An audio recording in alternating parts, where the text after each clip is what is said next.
Hello, hello, welcome everybody. I'm Jev. Yes, Triple V. The accent, by the way, is purely Kiwi. I read old stories for children, so we keep this a family-friendly channel by having bad word blockers, banning bots, and preventing spam. So that means new followers need to wait a few minutes before they can join in the chat. Since these stories are so old, they're now in the public domain, which means they are free to read for anyone and by anyone, the way many Christmas songs are.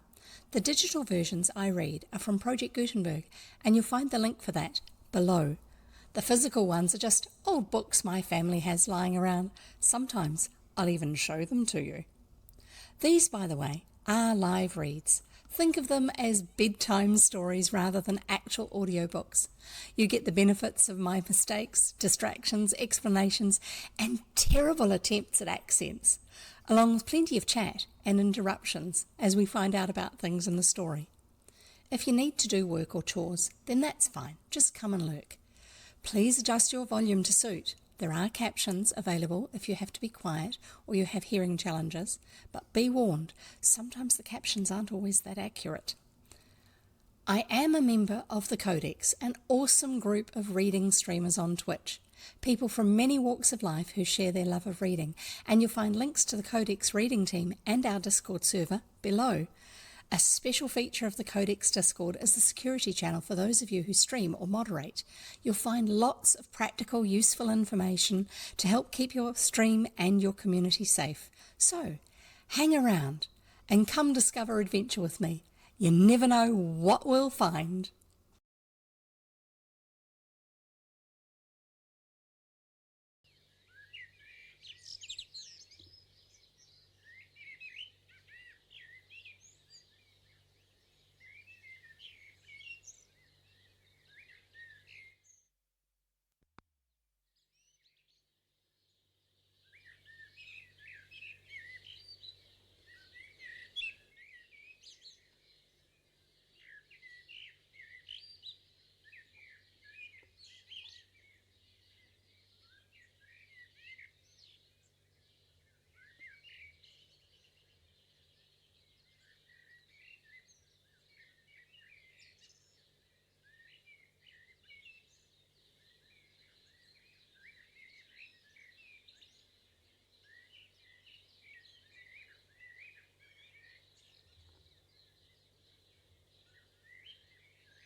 Hello everybody, and how are you? Yes, I'm looking rather flustered. It's rather warm here.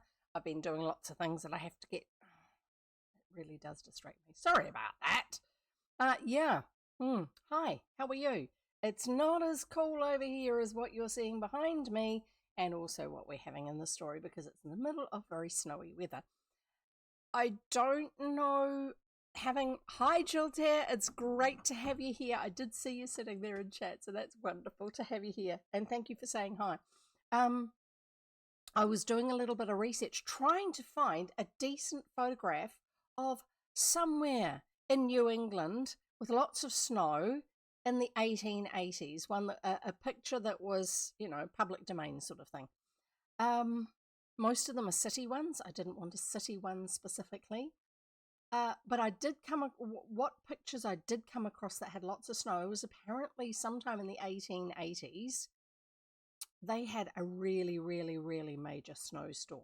And I also hear that there's a really major snowstorm being going on around New York. I don't know about the rest of it. Oh, Jolte says, currently I've got 10 centimeters of snow in front of me. Wow. To me, that is mind-blowing, because I don't live somewhere that gets snow. Other parts of New Zealand do, further south, closer to Antarctica, which is all snowy, and also places with higher elevation, like in the centre of the North Island. There are a series of 3 volcanoes that are snow-capped, and there's another one over on the west coast, which is also snow-capped. Because of the photos of the Southern Alps that we have, that people see, and also because of Lord of the Rings and that sort of stuff, people are a little bit more aware that we do get snow in New Zealand, but it's not everywhere, and it's not commonly at the lower altitudes of places that do get snow, or most places that get snow most of the time in winter. It's a variable thing. Our weather varies a lot because we are very affected by what's going on in the ocean around us, because we are completely surrounded by at least 1,000 miles of seawater. And that does actually change what happens with your weather, especially when you have a long, narrow country, relatively speaking. The effects of the sea air across your land masses do make a big difference to the weather. So it's been quite amusing trying to find a reasonable photograph. I wanted one of, a bit of a hill with some trees that are covered in snow, maybe a few houses in the town or village in the background, and a hill that would be suitable for sledding on, which had a fence at the bottom of it. This actually has a post and rail fence, which is the sort that the kids went through and got injured by. But yeah, I probably needed to take a lot more time looking than what I did, unfortunately. Sadly.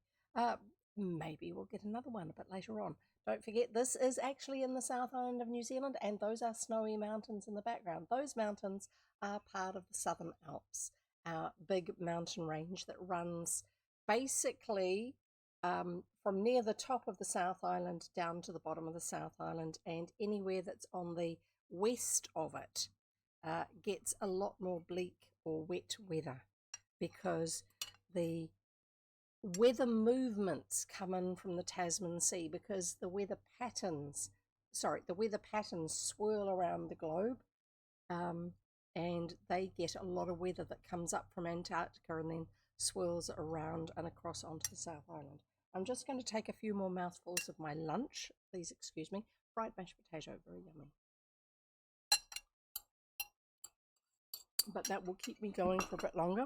What we will do, though, is I think we've got a few minutes before we get an ad break. So what I'm going to do is I am going to show a tips video, and then we'll carry on. Who have we got for today? Hello, and welcome to the stream. I'm Jev.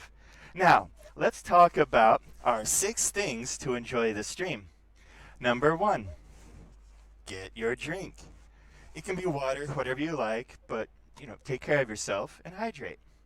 Number 2, when I hydrate, you should as well. Did you hydrate just now? Number 2, get snacks, or maybe a whole meal. It depends on your time of day and your own habits. Again, take care of yourself. Be hydrated and eat what you need to eat. Number 4, get comfy. Whether it's cooler or warmer, just something to cuddle perhaps. But be comfortable. That's also important. It's good physically and mentally. Number 5, have something to write with and write on. It can be paper, it can be anything you like. Memo, post-it notes, whatever you like. This advert not associated with post-it notes in any way, shape, or form. Disclaimer. Now, sit back, listen, and enjoy. Feel free to engage in chat. Do the puzzle over here or, down there somewhere. Play Jeff Bingo. I do silly things like, I do silly things. Or you can spend pages and make me wear silly things like funny ears, like this one. Have a good stream. And I'm back. And yes, I did finish my mashed potato. And thank you very much. I did enjoy it. And today's drink is one of the colas, not the New Zealand brand one.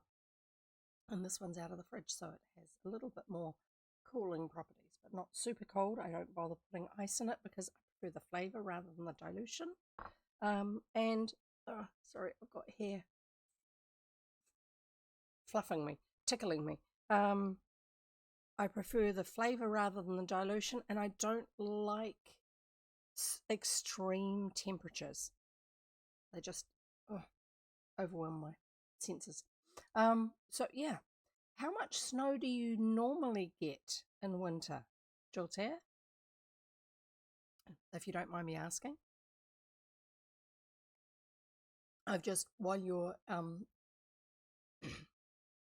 thinking and the stream lag, I'm just going to say my weather currently is forecast for being 22.1 degrees Celsius, which according to the weather app that posts here, if you use the command, is 71.8 degrees Fahrenheit.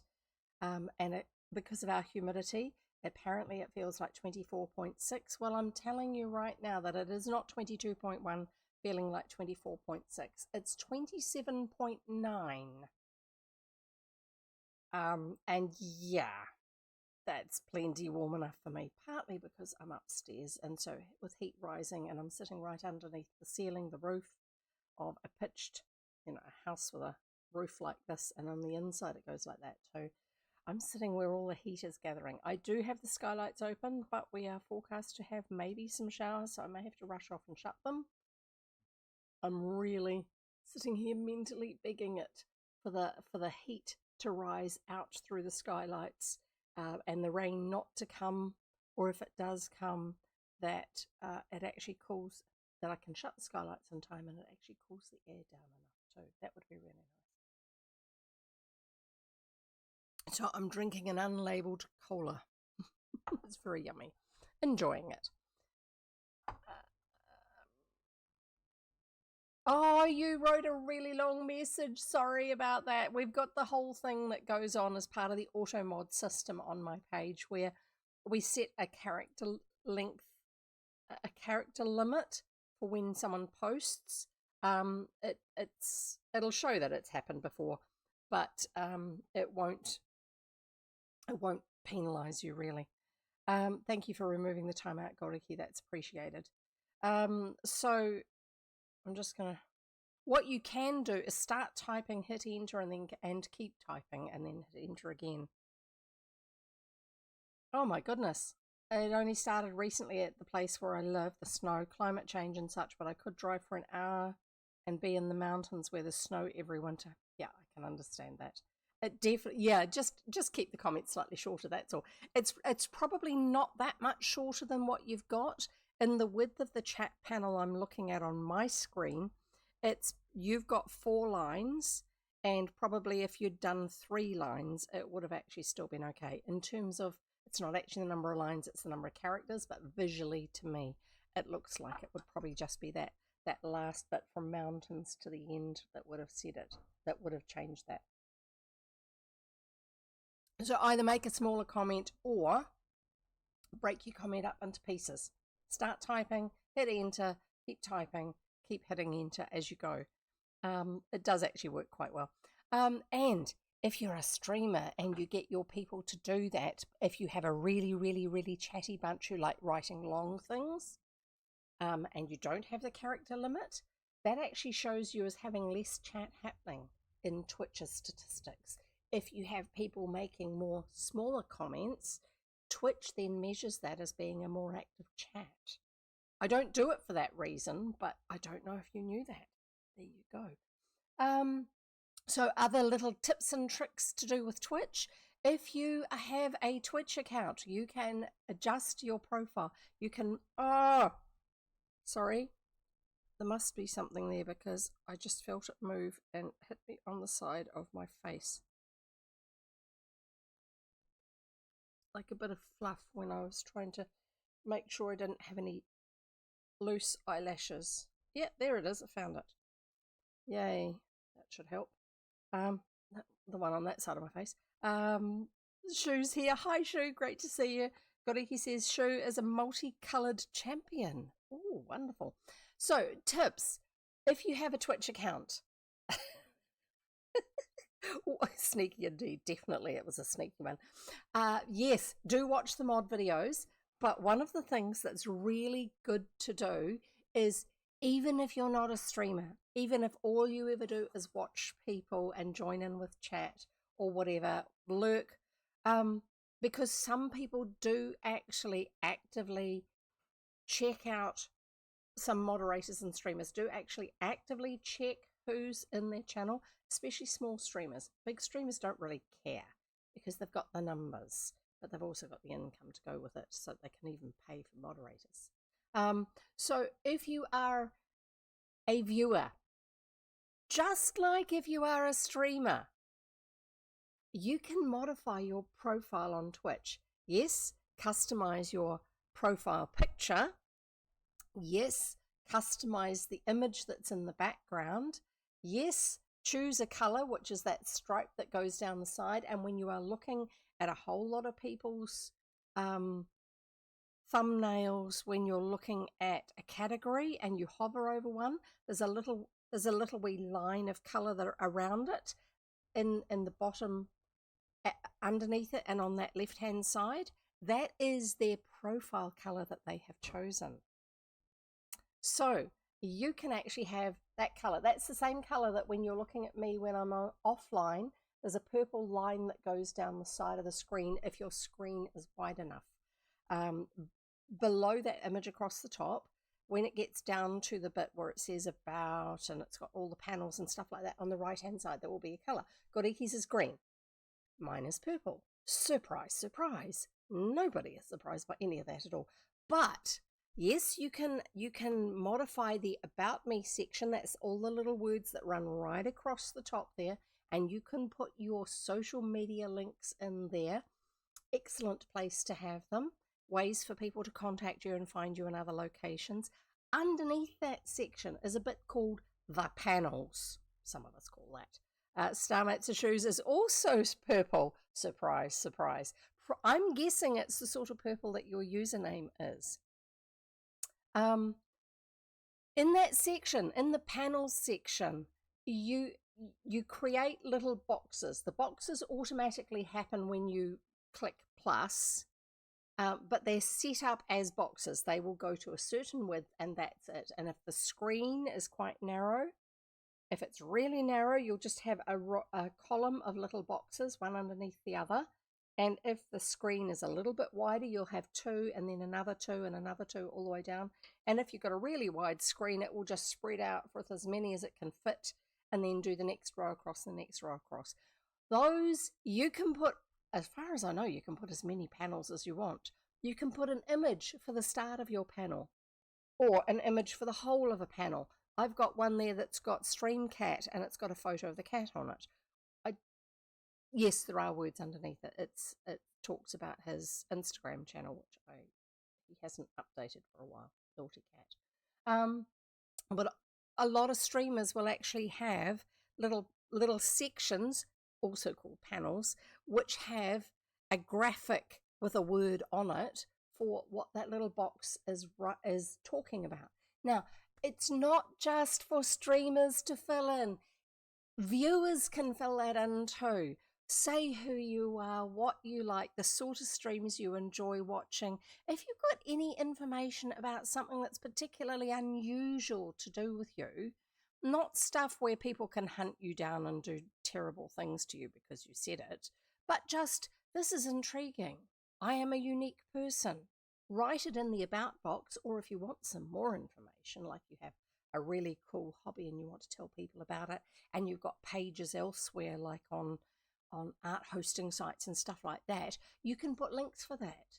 And you can put descriptions of things in that whole section. And the bonus is people like me, people like Goriki, people like Alcott Mutations, people who do a lot of moderating for small channels will actually check out your page on Twitch, even if you only think of yourself as a viewer. If they keep seeing someone turning up, or if someone turns up for the first time and chat is very quiet, or someone turns up for the first time and they say something that the streamer or maybe one of the moderators is a bit unsure about, we'll go and check out your profile on Twitch. This is why you want to make sure that people can see you're a real person. And as far as I know, anybody can do that. It's not just for streamers. So have at it. Customize your page and change it whenever you want. Do remember that anytime you modify one of those boxes, there's a little save button underneath it. Okay? And you have to click that little save button, otherwise it won't, save or update, I can't remember. I think it might be update to actually activate that. Otherwise, all that work you've put in won't be saved. And then you go back to your normal view of it. When you're looking at your own about page, below that box there that says that you've written text in about yourself, over on that left-hand side, you've got a little switch there that says edit panels. That's what you do. That's where you use it.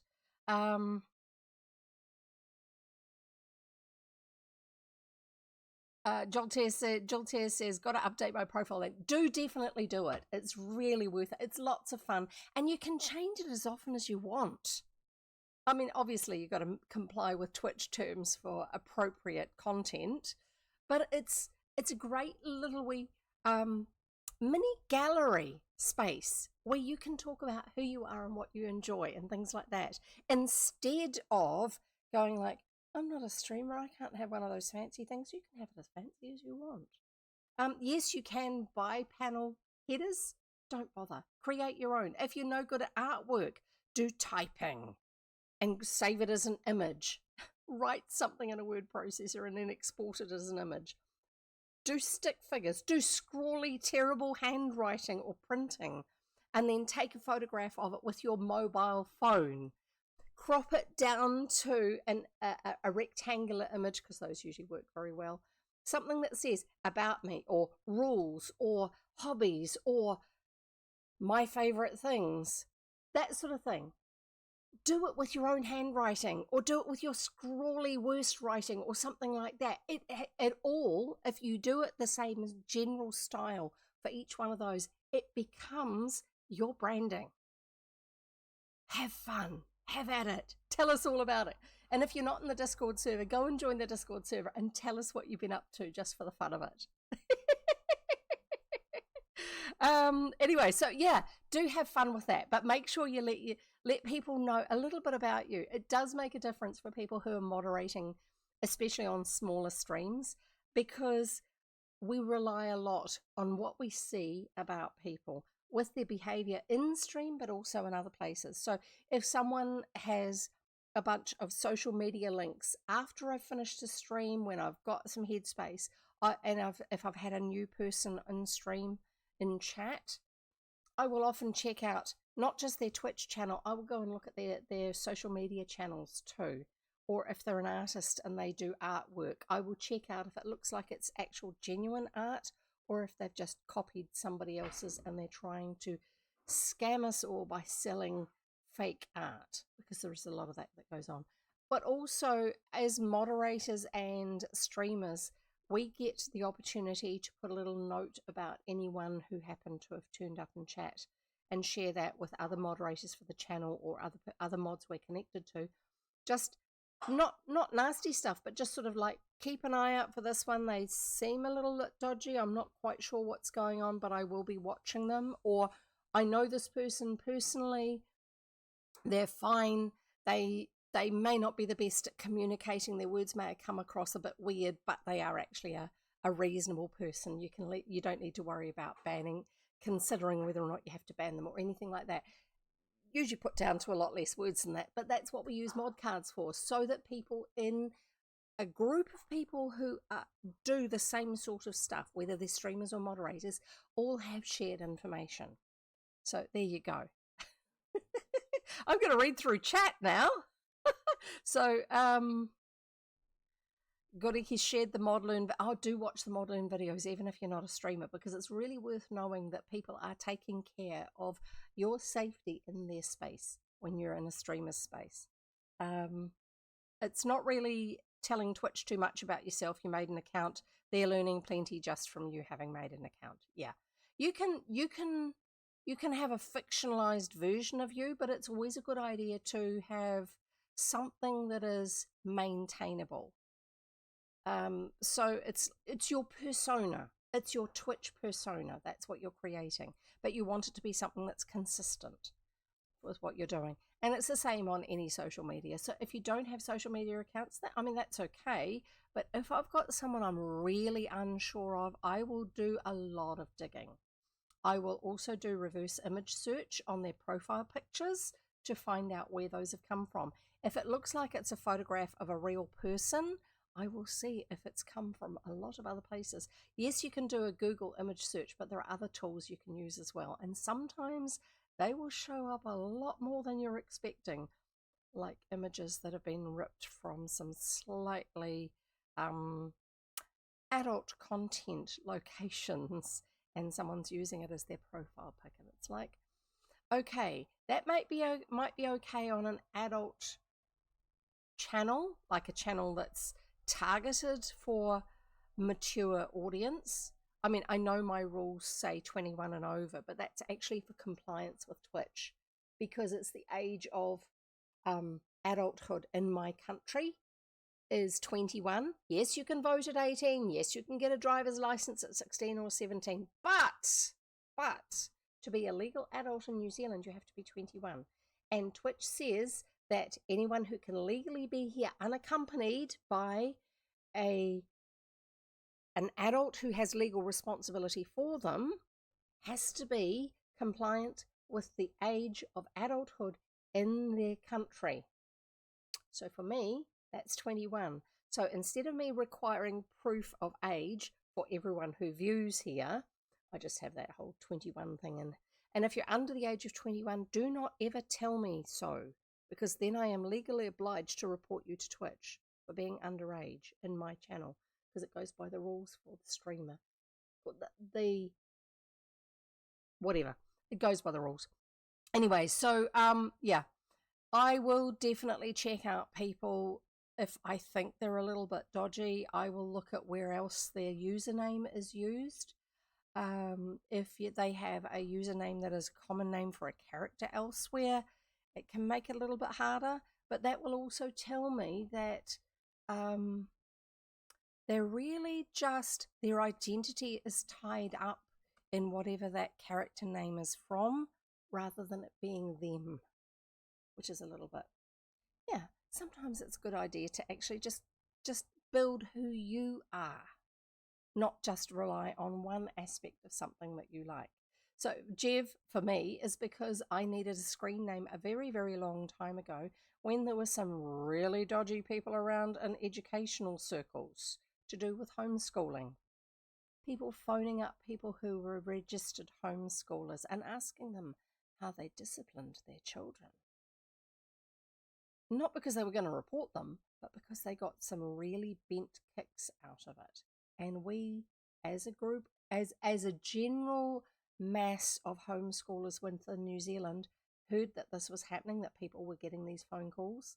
And so we started to be a little more careful with our exposure of who we were and what we were doing in terms of we are educating our children, we are going off on outings for educational purposes and stuff like that, we started to be a little bit more guarded about it. And so that's when I started to use a screen name that wasn't my own personal IRL name.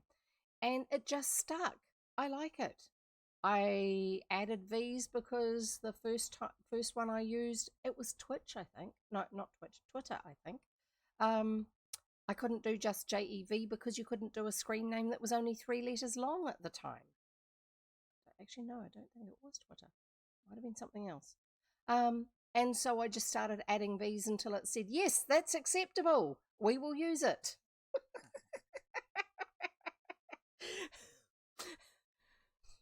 And it stuck. So I'm Jev with 3 V's. And Jev rhymes with Bev. So let's keep going through my chat that I've been missing. So Joltaire says, got to update my profile. Yes. Shu says, my name is Shu. I like hot chocolate spiked with amaretto. You can often find me in the fridge binging on shredded cheese. Welcome, Shu. Thank you for sharing a little of yourself here. Keywords and or block terms work fantastical wonders if you're a streamer or mod. Yes, definitely.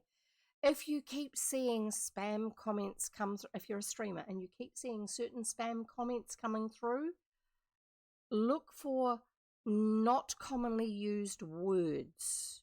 Usually they've got some slightly odd wording, or lack of spaces between a couple of words or something like that. And there might be a phrase. Ban that phrase. Get it down to the shortest part of that you can that's unique and put it in your word ban list. And that works really well for auto-moderating for you, stuff that you don't have to deal with. But do also use Twitch's own normal mod rules. It's really worth it. And verification. There's a lot of weird stuff going on at the moment.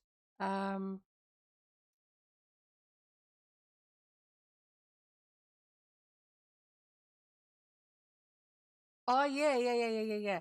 I'm just seeing what I'm challenging the auto mod today, says Joltaire. Yeah, that was, as Goriki said, that's because you said my profile, which is an alerted term for the channel. Because so often the spammers, the ones who want to sell you their artwork, not genuine artists, but ones who make a living or try to use sob stories to tell you that they're trying to make a living off doing profile pictures and emotes. They'll often actually even say things about your emotes and your profile picture and say maybe you could do with spicing it up a bit, because they want you to feel bad about what you've got so that they can sell you their services, which is usually just to get money off you. They don't actually provide anything. Anyone who comes into your channel to sell you something, they are not good at what they do, because that is not what a proper artist will do. Someone who is really good at doing streamer art doesn't go around begging for work.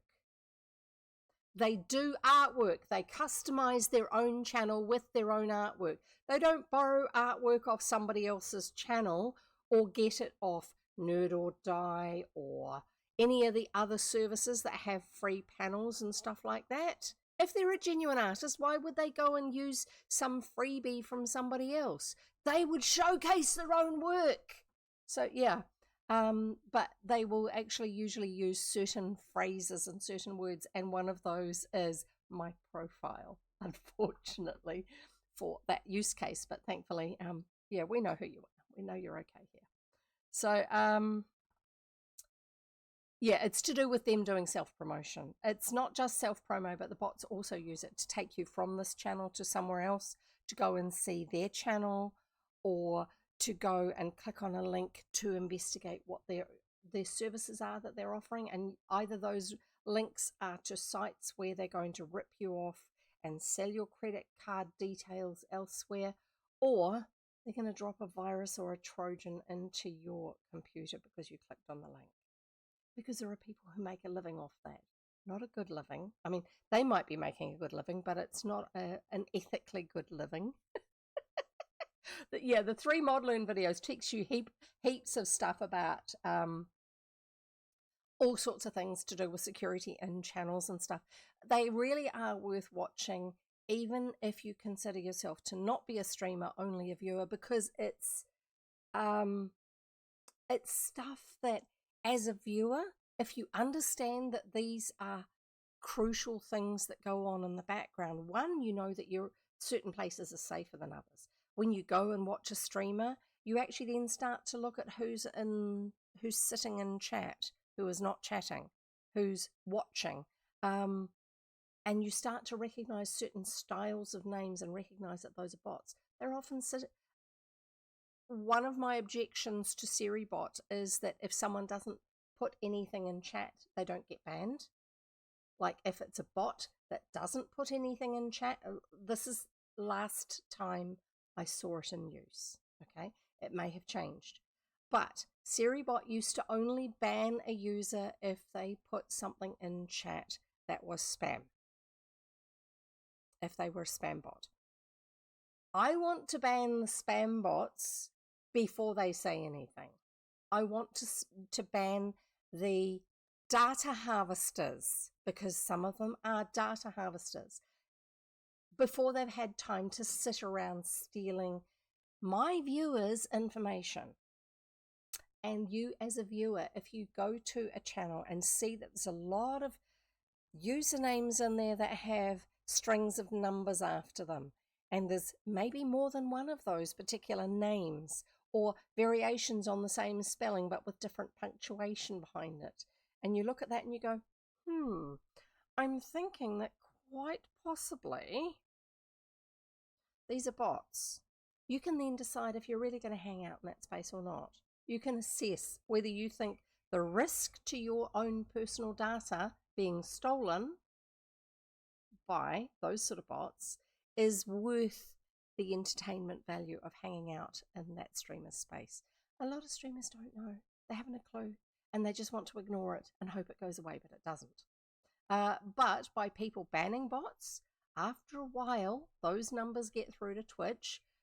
The more people who ban certain bots, the less likely that bot is going to be allowed to stay around on the Twitch servers. They do eventually get banned by Twitch, removed by Twitch, so that those things can't do anything more. So it's really worth knowing this general background. You probably don't need the same level of detail, but it's actually good to understand how this stuff is done. So yeah, there's heaps of stuff. One person took a whole month to watch just part 2 to soak it in. Yeah, there's so much information. So don't try to just binge watch any of them, and start with number 1. It's essential. It's the foundation. Modlearn 2 and Modlearn 3 expand on some of that information, but also add other things that you need those basic foundation understandings of first. Joltaire says, English isn't my first language, so I might accidentally trigger That's okay. We understand that that's a possibility. Yeah, Modlearn. the auto mod needs X doesn't get used that often, actually, because most people who come here are really good. All these points are given in great deal in the Modlearn videos, definitely. I know I've been rambling on heaps. Cheating the system, I like it, yeah. So it's really good to understand ways that you can take care of your online digital safety. So it's one of the things I sometimes do is I will talk about social media stuff, because I use it a lot more than some of the other people I know who are this level of streamers. He doesn't use lots of social media. So he's not going to tell you all about how to stay safe on certain social media. He does use Discord a lot, and he does use Twitch a lot, and he views Twitch a lot. And so therefore he's got a lot of extra information that's really, really, really worth taking in. And then if I ramble on about social media stuff, that's worth it too. There's an image I was going to show you guys just because I'm all excited that it works, but I have to find it. So because there's an ad running at the moment, I'm just going to take a moment to find this image. Not that it's not suitable, it's just that I need to get the image put on, because I only created the image. I only created the image just before we started the stream. So I'm just going to find it. Here we go. Oh, and we've also got a Disney Dreamlight Valley, an update coming next week. I don't know if anybody knows or is even interested. Where did I put that? Yes, I do know where I put it. I have to remember where I put that image so I can show it to you.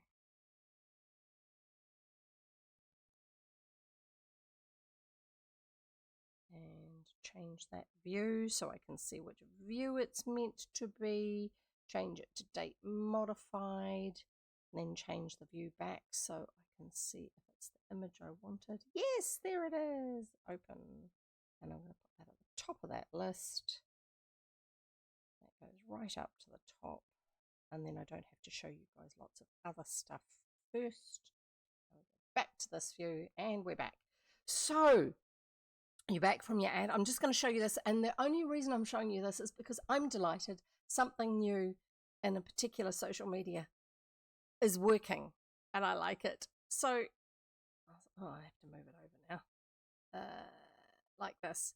So this is my my page over on Blue Sky. Blue Sky is one of the alternatives to Twitter.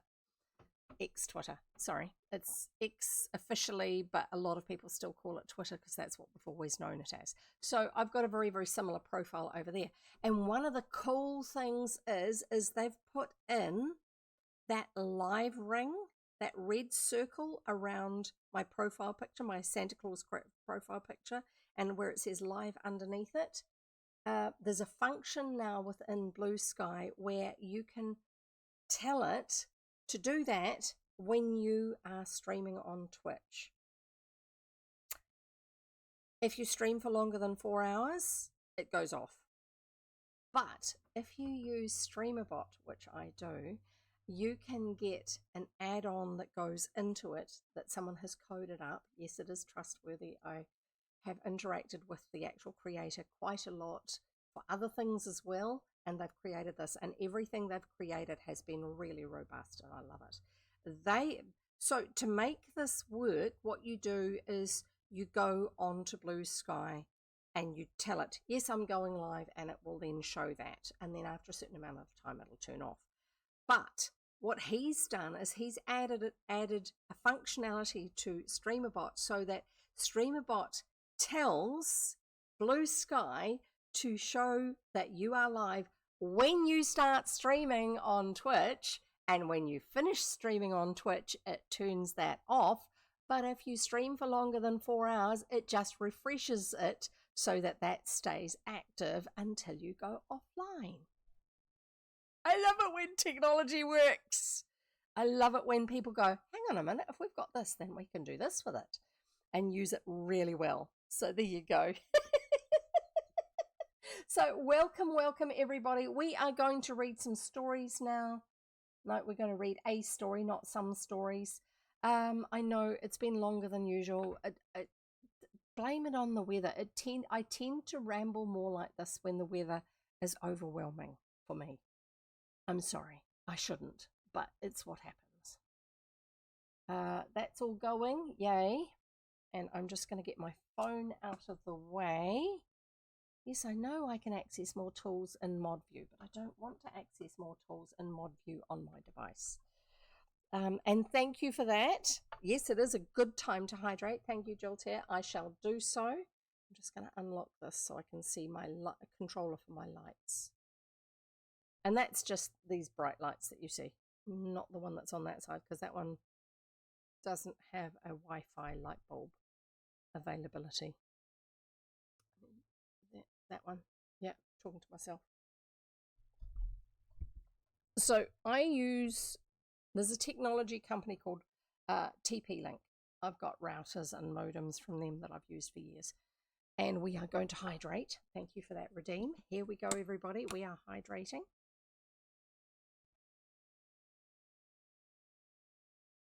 So are you, all of you. And you are also letting me know in chat that you have and encouraging each other to do so. So TP-Link, I use them, they're brilliant, and they are a lower cost range than most other ones that work as well as that. They also do a range of light bulbs, hubs, switches, security cameras, a whole lot of stuff like that.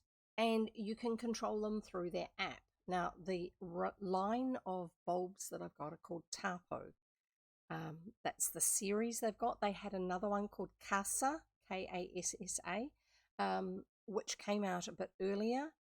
And initially, there were a lot more Casa things around, but I realized looking at their own information about themselves that the Casa ones were actually going to end up being end of line at some stage. They haven't yet, as far as I know, but it will happen because it's a slightly different set of coding that they use. And the one that they're actually pushing a broader range of products, yes, it's not a booger up my nose, it's my nose stud. It turns around and it's noticeable there, it shines. And it's distracting for me, if not for everybody else, so I just poke it up again. So I have light bulbs of those. They connect with my Wi-Fi, that it doesn't go anywhere online. It's just through an access point here, and then I can turn them on and off with my phone. I can group them together. So I have a setting on my phone which is called group streaming. When I turn that on, it turns on that overhead light, my alert light, which is the one that's currently blue. But if Goreki really desperately needs to get my attention, it will change color because he has the same app on his phone, and I have shared that particular device with him so that he can also control it. Now, he leaves it the way I've got it set unless he needs to let me know. And there was one time where he had a major technical thing going on. He was still able to actually access that, and he put my alert light to bright red or green. I think it was red. It was that urgent. So when I got up in the morning, because it happened overnight for me, it was during the day for him. When I got up and I saw it was bright red, I knew there was something really weird going on at his end. And so he then actually used his security camera, which he had shared with me, and put a message on a whiteboard in front of it so I could see the information I needed so I could take some security action in places that we had shared spaces that we were both admins for or moderators for, which was really good. So do make sure that people you trust have some information like that if they need it. Don't just keep it all to yourself, because if something happens to you, nobody else is going to know and they're not going to be able to help. But yeah, it's really, really handy having devices you can do that with. But unfortunately, this light over here, what they do call it, my UFO light, does not have a tapo option. It's one that's done by Philips, and I've not seen one of them anywhere else. I'm just going to move that tape because it's too high up. I don't want it getting warm. It's a big disc, and it's sitting in a little desk lamp stand like this, so it's pointing up and it's reflecting off the ceiling, which is white. So there you go. We're going to read now. Thank you for banning bots and bad players, Goreki, because that is part of what he's doing at the moment. So yeah, if you've got devices like that that are useful, we've got a bunch of cameras. Some of them are shared and some aren't. We have various lights. PJ has Wi-Fi lights in his room, because what happens is if he's at his computer in his bed, his light switch is way across the other side of the room, and there's lots of dangerous things to trip over between there and the light switch on the bed or the computer if you're in the dark and you're stumbling around. So it's easier just to open up his phone and just hit the button and it turns them all off. Handy and safe. Right, let's get on with reading. Sorry, folks. Useful information, though. So we are going to read Chapter 4, which is Ward number 2. And while we've been chatting, Goreki's banned 2 highly potential bots and spammers. Yes, he has indeed. I did see that. That was what I was saying. That's what he's been doing. Thank you. I didn't name what they were.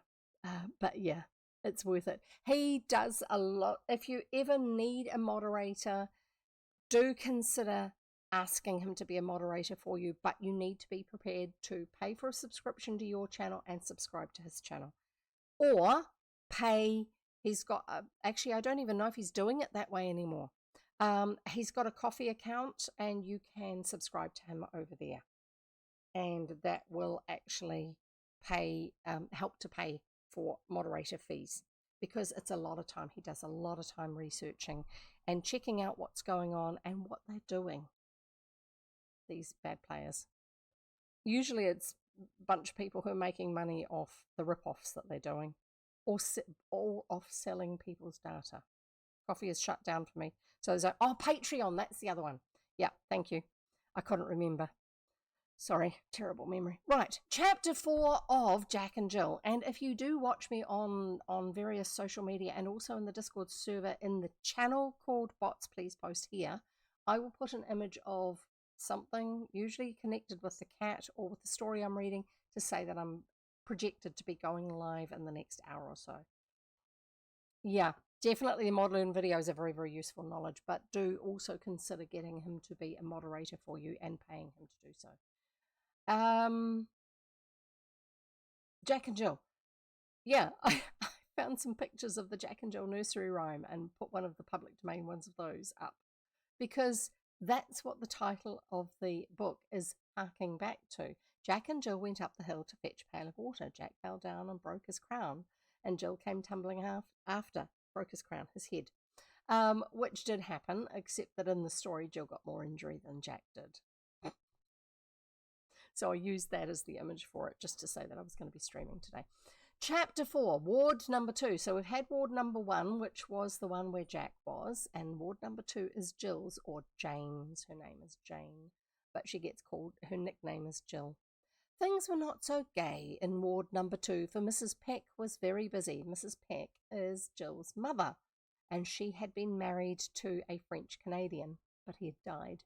And Jill had nothing to amuse her but flying visits from the girls, various of her friends, and such little plays as she could invent for herself in bed.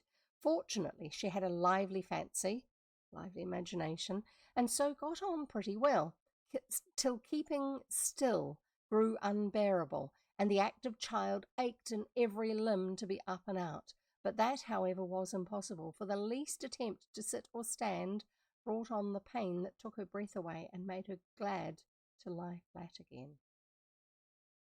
The doctor spoke cheerfully, but looked sober. Mrs. Peck began to fear that Janey was to be a cripple for life, Janey being Jill. To be a cripple for life, she said nothing, but Jill's quick eyes saw an added trouble in the always anxious face, and it depressed her spirits, though she never guessed half the mischief that the fall had done. The telegraph was a great comfort. That's the basket on the rope between the two houses. And the two invalids kept up a lively correspondence, not to say traffic and light articles, for the Great International was the only aerial express in existence. But even this amusement flagged after a time. Neither had much to tell, and when the daily health bulletins had been exchanged, messages came out, and the basket's travels grew more and more infrequent. Well, you're lying in bed recovering, you haven't got a lot of stuff going on to be able to share with the other person, really. It's only when you get visitors that you have anything extra. So yeah, neither could read all the time. Games were soon used up. Their mates were at school most of the day, and after a week or two the poor children began to get pale and fractious with the confinement, always so irksome to young people. Even someone who really, really loves reading gets to a point, if they can do as much reading as they want, like all the time, will actually get sick of it and need to go and do something else. Been there, done that, more than once. And I can attest to this boredom too. I was off school for several months because I had my tonsils out when I was 7. And got glandular fever, which apparently didn't used to be too unusual back in the day to come down with glandular fever after your tonsils were out. Not everybody had it happen, but it happened more than what most people get more than people get glandular fever these days. And yeah, so the school, I had a really good teacher at the time. He sent home, it's 7 years old, you're not really old.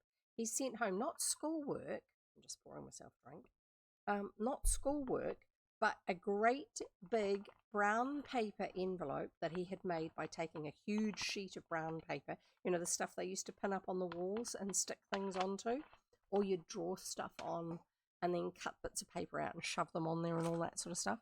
He sent home this thing of paper that was about this big, stapled down the sides, which had a big flap on the top to keep it shut like a giant envelope. Had the others in my class write notes to me, and in it he had put some scissors, and I don't think there was a stapler, heaps and heaps of different sorts of paper, coloured sticky paper, normal paper, pencils, crayons, pencil sharpener, ruler, all sorts of things. So I had stuff that I could fiddle around with and make things just to keep me occupied, because he had actually heard that I was going to be off school for a while, and it was good to have that. Boredom is a huge thing when you're stuck in bed for a while, especially if you're going to be stuck there for quite some time. So and that sort of age range, like these guys are a bit older, but still you get bored very, very easily. Here we go.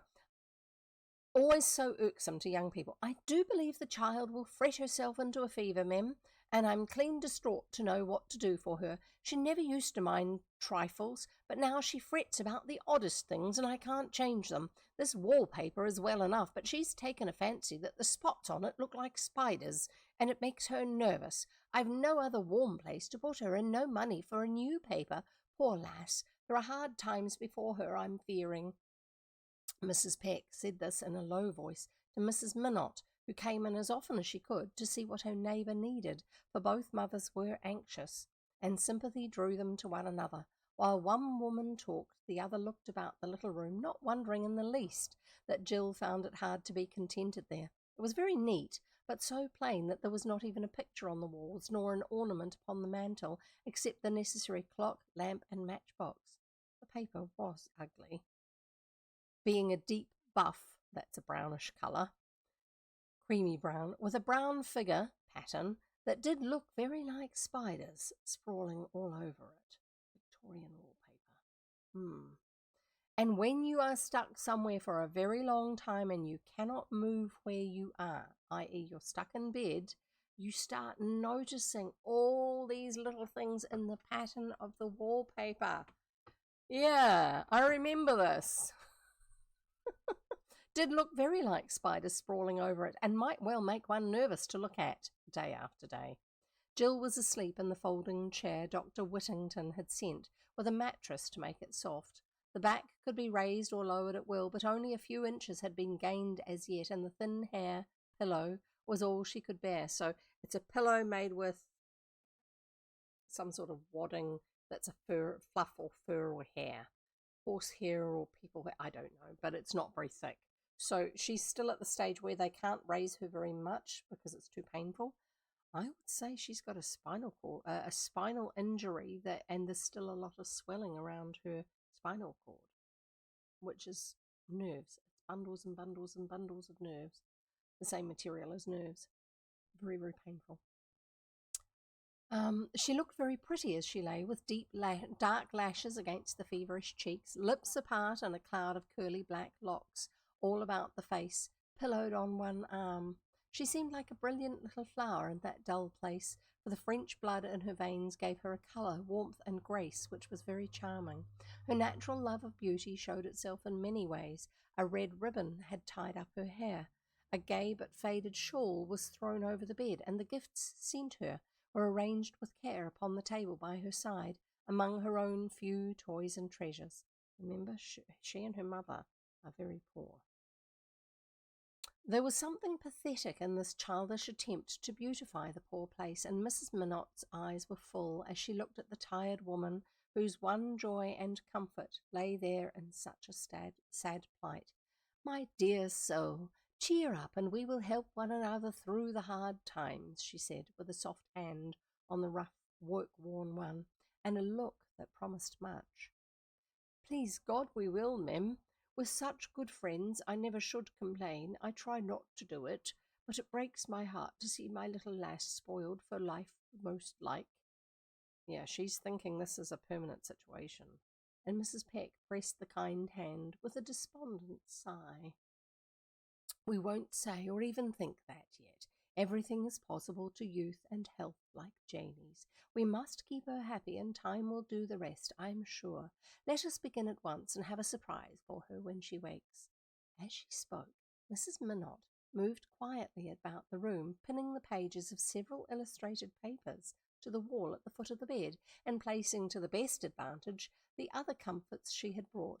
Keep up your heart, neighbour. I have an idea in my head which I think will help us all if I can carry it out, she said cheerily as she went, leaving Mrs. Peck to sew on Jack's new nightgowns with swift fingers and the grateful wish that she might work for these good friends forever.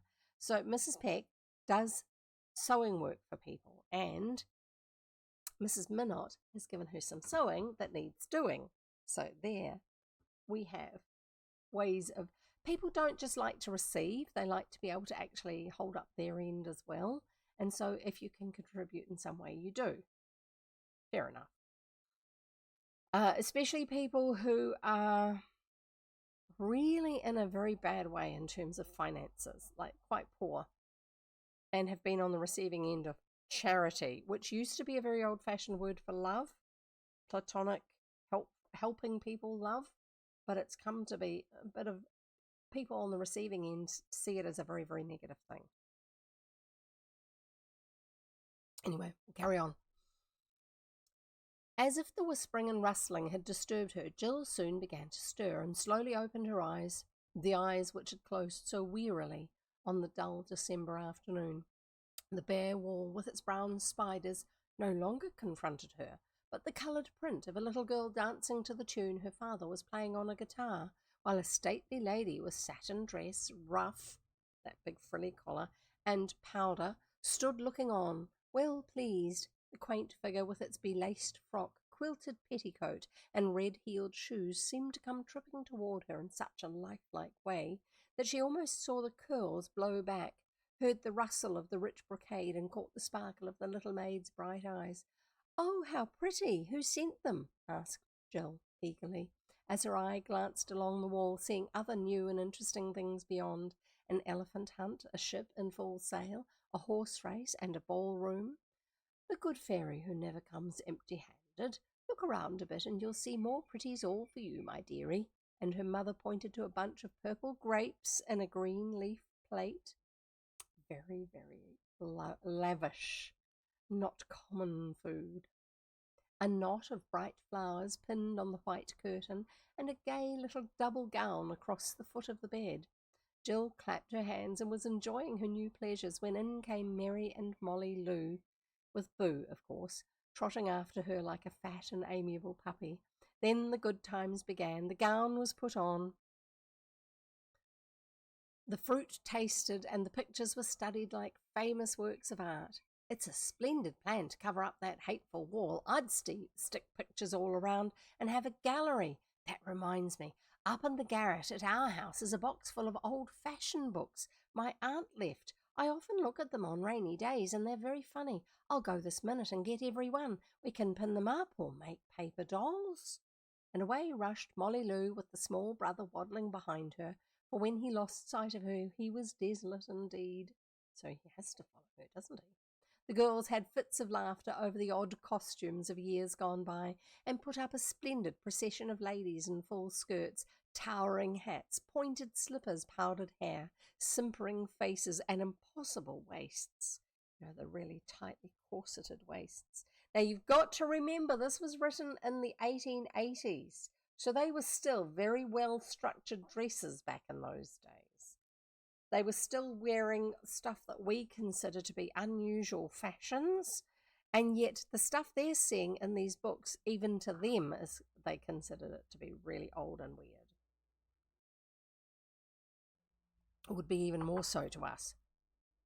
"I do think this bride is perfectly splendid. The long train and veil is so sweet," said Jill, revelling in fine clothes as she turned from one plate, that's one illustration, to another.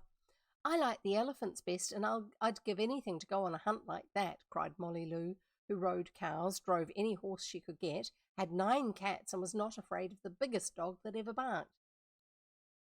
"I fancy the dancing lesson. It's so sort of splendid, with the great windows, gold chairs, and fine folks. I'm thinking that's the one with the little girl who's being taught to dance by her dad is playing the guitar, and mum's the one with the big fluffy hair and the big fluffy collar." That's the dancing lesson. It may actually be a famous painting or etching or something like that called the dancing lesson, because it's actually got it as a title. I fancy the dancing lesson. It is so sort of splendid, with the great windows, gold chairs, and fine folks. Oh, I would like to live in a castle with a father and mother like that, said Mary, who was romantic and found the old farmhouse on the hill a sad trial to her high-flown ideas of elegance. Now that ship setting out for some far-away place is more to my mind. I weary for home now and then, and mean to see it again some day. And Mrs. Peck looked longingly at the English ship, though it was evidently outward bound. So she's come from, that's right, she was English. Mrs. Peck was English and she married a French Canadian. So yes, she's longing to actually go back to England, which to people who haven't been somewhere like that and don't have that as a close generation to them, either have come from there themselves or their parents have come from there, it seems weird. But growing up in New Zealand with relatives, some of whom lived in England for a long time, got education over there, or lived in Canada for a long time, because I'm in New Zealand. So everywhere is a long way away.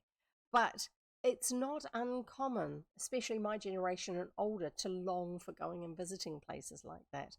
Places that have connections to your family from way back. And so a lot of people used to, my parents' generation, a lot of people used to go back to England for a time to feel their sense of connectedness to their family background, see where they'd come from. And then by the time they get back home again, they're greatly relieved to be back in the country that they actually normally live in, i.e. New Zealand or anywhere else like that. But yeah, if it's you that's moved from one country to another, you can love living somewhere and still miss where you came from, and that's okay. Because sometimes especially when you're younger, you feel like you're betraying your loyalty to your new place because you're missing the old one. No, that's okay. And when you do go back home, if you do ever go back home and live at home, missing the place that you had lived for a time overseas, that's also okay. You're allowed to like lots of places and have an attachment to them and miss them when you're not there. That's quite all right. You don't have to choose one and stick with it. No, you can like lots of places and they can mean a lot to you. Anyway, so mother, Mrs. Peck, is missing England. Then, as if reproaching herself for discontent, there you go, that's the word, she added, "It looks like those I used to see going off to India with a load of missionaries, the ship. I came near going myself once with a lady bound for Siam, which is now called Thailand." Mood, also the same. Yes, definitely. With a lady bound for Siam, but I went to Canada with her sister, and here I am. I'd like to be a missionary and go where folks throw their babies to the crocodiles. I'd watch and fish them out and have a school and bring them up and convert all the people till they knew better, said warm-hearted Molly Lou, who befriended every abused animal and forlorn child she met. She's probably heard missionary stories that talk about the heathens in those countries and the sort of horrible things they used to do. A lot of those places, it was a considered cultural necessity. It's like harvest sacrifices and stuff that used to happen commonly in Europe. Maybe animals, but before that might have been people. Every culture has things like this at some stage in it, somewhere in its past, especially if times have been really hard, because it's like back in the day when there is a big being that is you're considered to be subservient to, and if everything's going difficult, very hard for you as a culture, as a country, as a part of the country that you live in, you do what you can to placate this being, this God that you believe in, whether it's one of multiple or a single being, whether it's an amorphous something, whether it's a focused personage. There's an element of when times are hard, we try to placate them, we try to appease them, we try to win their favor. And that's just part of the heart of humanity, that we have done that. These days, we think that's very superstitious, and yeah, it is superstitious, but we do other things. We keep buying things to soothe our soul, or we keep eating things to calm us down. And we may not have it as a broad society, but we still individually do things like this that come from a similar motivation without us even realizing that that's what's going on. So we can't just look at the way people used to do things and just say, well, they're a bunch of idiots, and not realize that we are too. Humanity is humanity. We have other various ways of expressing it in different cultures. Never ever look at a different cultural group to you and assume that you, the culture you're from, is better than theirs. You just don't understand theirs. There may be some things which, from the way your culture functions, in your point of view, in your eyes, the way we do it in my country is better than how they do it over there. But they're probably sitting there thinking exactly the same about you and what you do, with their own valid reasons why. Humanity is humanity, and there's usually an us and them somewhere in our cultural ethos, which is not necessarily good. We don't usually help people as much. Rituals in humanity are the most consistent tradition. Yes, they are. They are. And some rituals just go on for so long that people have no idea where they've come from, have no idea what the relevance originally was. And it may be a hollow ritual, but it's still there. We still perform rituals, even if we don't understand why. They do continue. Sorry, itchy. And you also sometimes see different paths of cultural development, where there's connections between different countries, different cultures, and there's connections that you didn't even realize were there. When you start to see they've got this tradition and it's very similar, it reminds me of this, of our tradition. And then if you actually start to dig a bit deeper, you actually find that they've come from the same thing, maybe expressed differently, but it comes from the same place. So that at some stage, those two cultures, those two nations or people groups have actually had a lot more in closeness than what they do now. They may have even come from the same place and split and become completely independent. But yeah, humanity. Anyway, so this is why she's talking like this about, I would go and save the poor children that the parents are the babies that are being thrown to the crocodiles, because she's been told that that's what happens. Whether it does or not, I don't know. It may have been a missionary story that went around at the time. Every public event is technically a ritual. Sorry, this is yeah. No, I understand. I do recognize that that's probably something you have a lot of understanding of. So thank you. I do appreciate that those points. That's good. So let's go back to who was it? Molly Lou, and find out. She was going to say a little bit more. We needn't go to Africa to be missionary. Oh no, she's not talking anymore. She was talking about doing that. We needn't go to Africa to be missionaries. They have them nearer home and need them too. In all the big cities there are many, and they have their hands full with the poor, the wicked, and the helpless. One can find that sort of work anywhere if one has a mind, said Mrs. Peck. And she's right. There are people with need, and it's not all their own fault. Life is not necessarily punishing them. We need to break away from that thought that someone who's worse off than us deserves it. They don't all deserve it. There are some hideous things that people do that they never get their just desserts. They never get the punishment that they deserve. They get away with it, and they think that that's normal. Yeah. So her attitude of there is need, let's help where need is good. The girls do need to recognize this.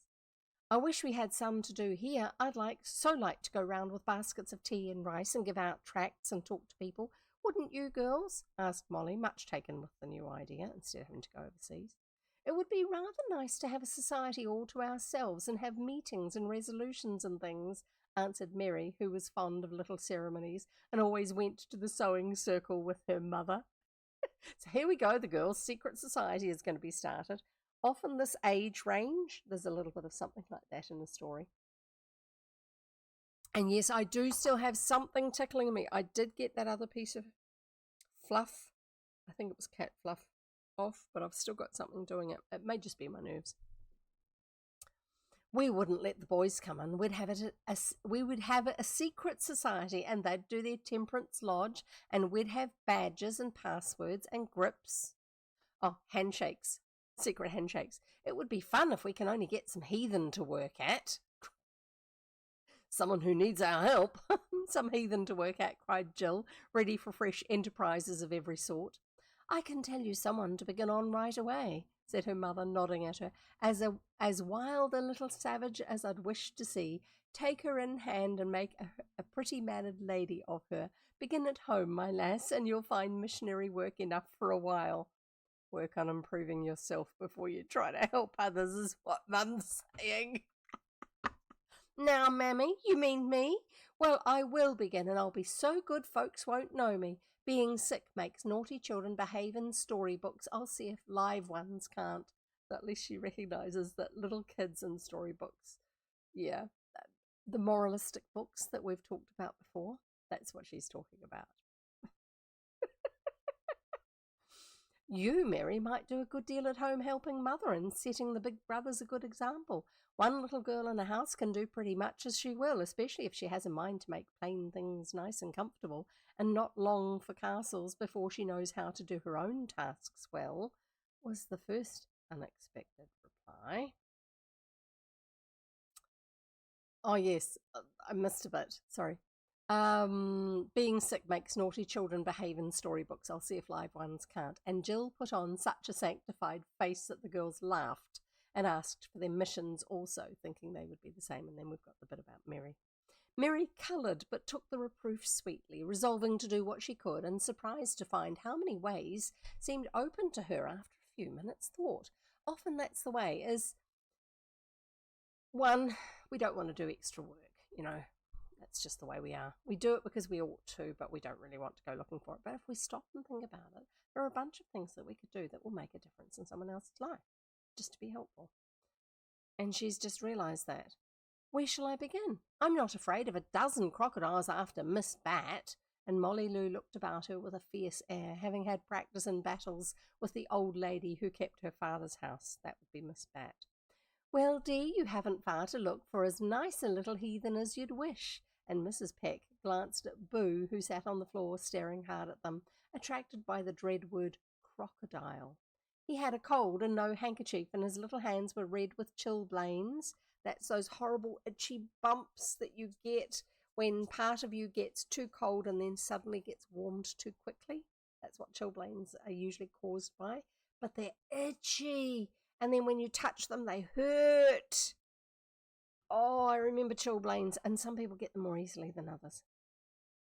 He had a cold and no handkerchief. His little hands were red with chilblains, his clothes shabby. He had untidy darns in the knees of his stockings, and a head of tight curls that evidently had not been combed for some time. Yes, I know he is, and I try to keep him decent, but I forget, and he hates to be fixed, and Mrs. Bat doesn't care, and Father laughs when I talk about it. Poor Molly Lou looked much ashamed as she made excuses, trying at the same time to mend matters by seizing Boo and dusting him all over with her handkerchief, giving a pull at his hair as if ringing bells, and then dumping him down again with the despairing exclamation, Yes, we're a pair of heathens, and there's no one to save us if I don't. So she's realised if anyone's going to make a difference, she has to. That was true enough, for Molly's father was a busy man, careless of everything but his mills. Miss Bat was old and lazy and felt as if she might take life easy after serving the motherless children for many years, as well as she knew how. Molly was beginning to see how much amiss things were at home, and old enough to feel mortified, though as yet she had done nothing to mend the matter, except be kind to the little boy. You will, my dear, answered Mrs. Peck encouragingly, for she knew all about it. Now you've each got a mission. Let us see how well you will keep on. Keep it secret if you like, and report once a week. I'll be a member, and we'll do great things yet. We won't begin till after Christmas. There's so much to do. We never shall have time for any more. Don't tell, and we'll start fair at New Year's, if not before, said Jill, taking the lead as usual. Then they went on with the gay ladies, who certainly were heathen enough in dress to be in sad need of conversion, to common sense at least. I guess it was because it's evening attire and they considered it a bit rude. I don't know what that was referring to. I feel as if I was at a party, said Jill, after a pause occupied in surveying her gallery with great satisfaction. For dress was her delight, and here she had every conceivable style and colour. Talking of parties, isn't it too bad that we must give up our Christmas fun? Can't get on without you and Jack, so we're not going to do a thing, but just have our presents, said Mary sadly as they began to fit different heads and bodies together to try droll effects. Amusing. So they're cutting out pictures of these people and then cutting them into sections. So you've got a dress and you've got a head, like a way of doing paper dolls using magazine pictures.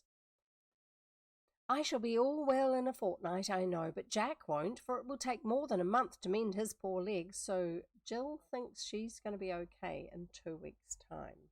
She's probably the one who's going to actually take a lot longer to heal, because she doesn't have a really obvious one specific injury in the way they've described it.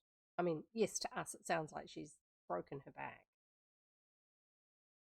Well, like it does to me. But Jack, yeah, dinged his head, it bled, and broke his leg. It'll take a while, but quite possibly he's going to actually heal quicker than she will. I shall be well in a fortnight, I know, but Jack won't, for it will take more than a month to mend his poor leg. Maybe they will have a dance in the boys' big room, and he can look on, suggested Jill with a glance at the dancing damsel on the wall, for she dearly loved it, and never guessed how long it would be before her light feet would keep time to music again. So that's hopeful for us. Sorry, yes, I know, more itching. That's hopeful for us, is that she will eventually actually be able to do something with her feet. It didn't say dance, it just said keep time. So we don't know. Maybe she's going to end up in a wheelchair. Maybe she's going to be a paraplegic. Paraplegic is lower limbs don't work. Quadriplegic is your arms don't work as well. And tetraplegic is kind of the same, but kind of different. And I can't remember what the difference is. So I know someone who is, I don't know if they're a quad or a tetraplegic. They can move their arms, but they can't move their fingers. But their arms, they can move them like this, but not do lots of normal things with them. They don't have the fluidity of movement that we have. Yeah, in a wheelchair permanently, basically. Well, as in that they're not going to get over it. So I don't think she's quite that bad. It has talked about her doing something with her arm or her hand, so obviously not quadriplegic or tetraplegic. We'll carry on. Sorry. Never guessed how long it would be before her light feet would keep time to music again. You'd better give Jack a hint about the party. Send over some smart ladies and say they've come for his Christmas ball, proposed audacious Molly Lou, always ready for fun. So they put a preposterous green bonnet, top-heavy with plumes, on a little lady in yellow who sat in a carriage, the lady beside her, in winter costume of velvet pelisse and ermine boa, was fitted to a bride's head with its orange flowers and veil, and these works of art were sent over to Jack, labelled Miss Laura and Lottie Burton, going to the Minotts' Christmas ball, a piece of naughtiness on Jill's part, for she knew Jack liked the pretty sisters, whose gentle manners made her own wild ways seem all the more blamable. No answer came for a long time, and the girls had almost forgotten their joke in a game of letters, when tingle-tangle went the bell, and the basket came in heavily laden. A roll of coloured papers was tied outside, and within was a box that rattled, a green and silver horn, a roll of narrow ribbons, a spool of strong thread, some large needles, and a note from Mrs. Minott. Dear Jill, I think of having a Christmas tree so that our invalids can enjoy it, and all your elegant friends are cordially invited.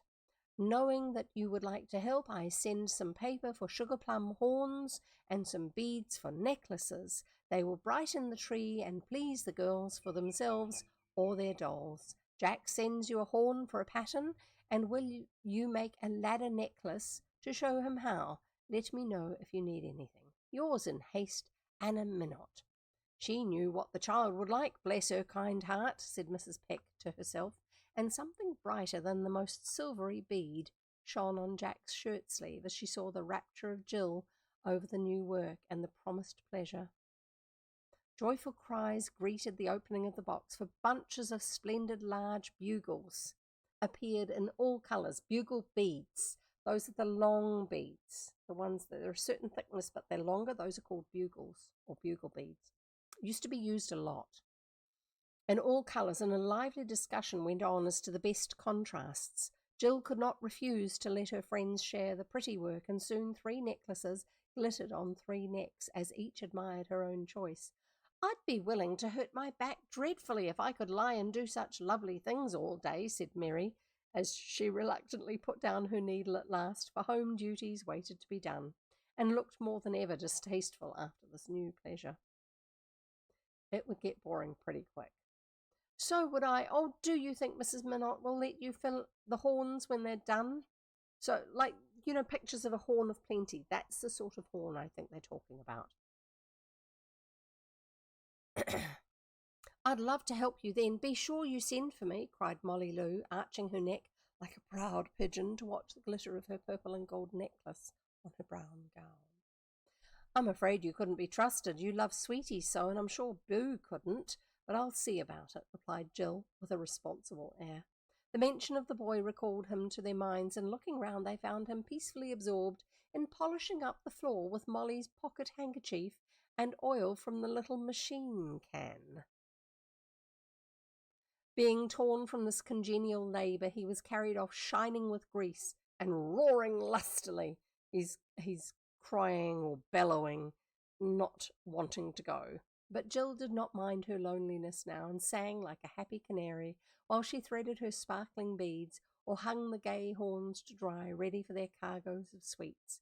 So Mrs. Minot's recipe for sunshine proved successful, and Mother Wit made the wintry day a bright and happy one for both the little prisoners.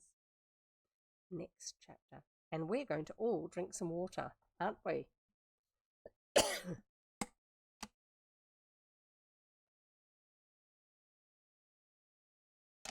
And I hope you have. And we'll carry on. Chapter 5, Secrets.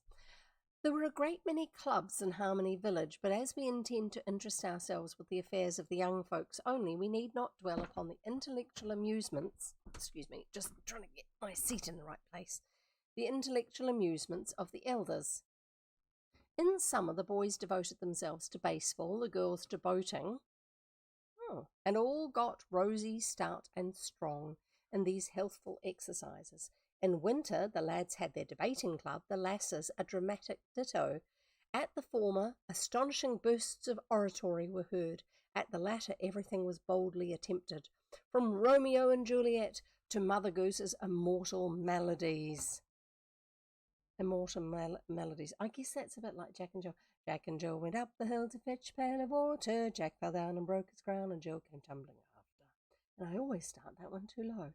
So I'm guessing that's what they mean by melodies, that sort of thing. The two clubs frequently met and mingled their attractions in a really entertaining manner, for the speakers made good actors, and the young actresses were most appreciative listeners to the eloquence of each budding Demosthenes. Demosthenes must be famous for giving speeches then. Great plans had been afoot for Christmas or New Year, but when the grand catastrophe put an end to the career of one of the best spouters and caused the retirement of the favourite singing chambermaid, the affair was postponed till February, when Washington's birthday was always celebrated by the patriotic town, where the father of his country once put on his nightcap or took off his boots, as that ubiquitous hero appears to have done in every part of the United States. And somebody can tell me what day that was, because I haven't a clue. because American history is not part of the New Zealand school curriculum. What day was Washington's birthday, please? Meantime, the boys were studying revolutionary characters and the girls rehearsing such dramatic scenes as they thought most appropriate and effective for the 22nd. Oh, okay, maybe it's the 22nd of February.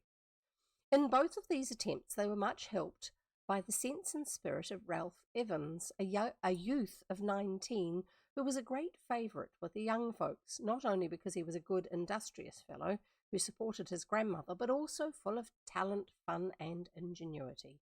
It was no wonder everyone who really knew him liked him, for he could turn his hand to anything and loved to do it. If the girls were in despair about a fireplace when acting the cricket on the hearth, that was the cricket on the hearth. Isn't that Charles Dickens? There were 2 Christmas stories he told that were published kind of back to back. A Christmas Carol and the Cricket on the Hearth, I think. If the girls were in despair about a fireplace when acting the Cricket on the Hearth, he painted one and put a gas log in it that made the kettle really boil, to their great delight. If the boys found the interest of their club flagging, Ralph would convulse them by imitations of the member from Cranberry Centre, or fire them with speeches of famous statesmen. Charity fairs could not get on without him, and in the store where he worked he did many an ingenious job which made him valued for his mechanical skill. His birthday is the 22nd of February. Okay, that's good to know. Thank you. I do appreciate that. But if I remember correctly, it's always celebrated the 3rd Monday of February. Yeah, there's a lot of things like that where they Mondayize them. At least that's the way they phrase it these days in New Zealand, where it would have once been on a specific day, and then what they've done is they've put it to the closest Monday just ahead of that, or just or around that. And the easiest way to consistently get it into a calendar is to go the 3rd Monday of February or something like that. There's a lot of things in New Zealand that are done that way. So we've got each of the regions in New Zealand has an anniversary day. The Auckland anniversary day is the last Monday of January. And it's actually the same anniversary day as one of the other regions that's adjoining our area, our region. And that's the easiest way to make sure that everybody knows that's in that part of the country knows it's a public holiday. We have other ones that are nationwide, where it's a certain Monday after, a certain stage through a month. And I think that's how they do a lot of ones these days. We do have a few things that are still very specifically a date, like Anzac Day, because it's part of not the founding of New Zealand, but New Zealand really coming into its own as its own country during the Second World War or First World War. I can't remember. I should know. Anzac Day. It was the Australia and New Zealand Army Corps going into battle at Gallipoli, and there were a lot lost. A lot of people died, and they were up against the Turkish people because the Allies were trying to hold the passage, the waterway through from the Black Sea through to the Mediterranean. And so they wanted to make sure that land that could be transited through wouldn't become an access corridor for Russia to back up the Germans. And yeah, what is really surprising about that particular battle, though, is the fact that the Turkish people so highly honour the Australians and the New Zealanders who actually fought against them in their own country. But they have cemeteries there at Gallipoli and in the hills around there where New Zealanders and Australians are buried, and they honour them as if they are their own heroes. And if you are from New Zealand or Australia and you go there, the likelihood, not everybody all the time, but as long as you're not being stupid, the likelihood of you receiving special treatment is really high. My daughter went for a work trip one time. And she had workmates from around the world all going, and there were a group of Australians and her. She was the only one from New Zealand, and they were in Istanbul in this luxury hotel. And she got put in the presidential suite in this hotel can be split into two smaller units if it's not been booked as the whole presidential suite. So it's like two executive suites or the presidential suite. And the Australians were put into nice rooms that they shared with each other, and they got an area where they could look out across the view on the city and stuff like this, and they were treated really well. She got one half of the presidential suite, one of the executive suites, and staff provided her fresh fruit, beautifully presented, like strawberries that were still on the plant, with one end of the strawberry dipped, of each strawberry, perfectly ripe strawberries, one end of each perfectly ripe strawberry dipped in chocolate, but still living and attached to the plant. Fresh apricots and all this sort of stuff. Every morning she would have fresh fruit, like Turkish luxury fresh fruit, supplied to her room, especially for her, because she was a New Zealander. She was the only New Zealander on that trip. And the Australian girls had lovely treatment, but nothing like the Kiwis did. And all we can think is that this particular hotel really appreciates the Kiwis even more than they do the Australians. I don't know why, they just do. But the staff went out of their way to be extra helpful and extra nice to her because she was a New Zealander. I don't know. It doesn't... Holidays, public holidays. Anzac Day, that's what that came from. One of our public holidays always gets pushed to a Monday if it falls on a Sunday. Yes, so that people do have some time off as a holiday. But it's legit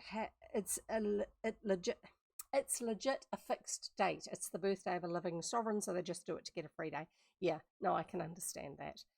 We used to have something like that with something, and I can't remember which one it was. But yeah, it's quite common to have public single day ones that are pushed to, like we talked about before, a certain number of Mondays into a month, or to have ones like that where it stays on a particular date, but there is a day off given if it happens to fall on a New Zealand a Saturday or a Sunday. It's like Christmas holidays. We have Christmas Day and Boxing Day, that's the day afterwards, are public holidays in New Zealand. So if either of those happen to be on a day and a weekend, then that weekend is extended by however many of those 2 days is in the weekend, so that people still actually have that time off. So yeah, it's quite interesting actually seeing how the different places handle it and what sort of things are observed too. Where do we get up to? Sorry. Lots of lovely diversions there. I'm just trying to find where we got up to. Charity fairs would not get on without him, and this is that chap Ralph. And in the store where he worked, he did many an ingenious job which made him valued for his mechanical skill as well as for his energy and ingenuity. Mrs. Minot liked to have him with her sons because they also were to paddle their own canoes by and by, and she believed that rich or poor boys made better men for learning to use the talents they possess, not merely as ornaments.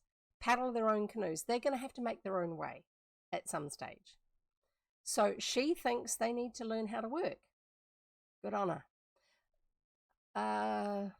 Not merely as ornaments, but tools with which to carve their own fortunes, and the best help toward this end is an example of faithful work, high aims, and honest living. So Ralph came often, and in times of trouble was a real rainy day friend. Jack grew very fond of him during his imprisonment, for the good youth ran in every evening to get commissions, amuse the boy with droll accounts of the day's adventures, or invent lifts, bed tables, and footrests for the impatient invalid. Frank found him a sure guide through the mechanical mysteries which he loved, and spent many a useful half-hour discussing cylinders, pistons, valves, and balance wheels. Jill also came in for her fair share of for her share of care and comfort. The poor little the poor little back lay all the easier for the air cushion that Ralph got her, and the weary headaches found relief from the spray atomizer, which softly distilled its scented dew on the hot forehead till she fell asleep. So before the days of aerosols, the way we know them, where you just hold down a button and it keeps spraying, or with a perfume where you press it down and that causes it to spray, they used to actually have an atomizer which had the little wee ball on the end that you squeezed and it would spray it out. So that was not uncommon for dispensing fragrance. You would buy a liquid, you would put it into the container, and then you could spray it. But if you wanted to do it like this, you would have an essential oil and some distilled water to thin it down a little bit. And then you had this a little bit of fragrance, but also this moisture, which just, it's such a fine spray that it then evaporates and cools. And if you have a headache, that is actually quite soothing, that cooling effect, especially if you're in charge of it instead of having someone doing it to you. So that's what that was, the atomizer. I'm trying to find where we got to again. So an air cushion for her back, and the spray atomizer softly distilled its scented dew on the hot forehead till she fell asleep. Round the beds of Jack and Jill met and mingled the schoolmates of whom our story treats.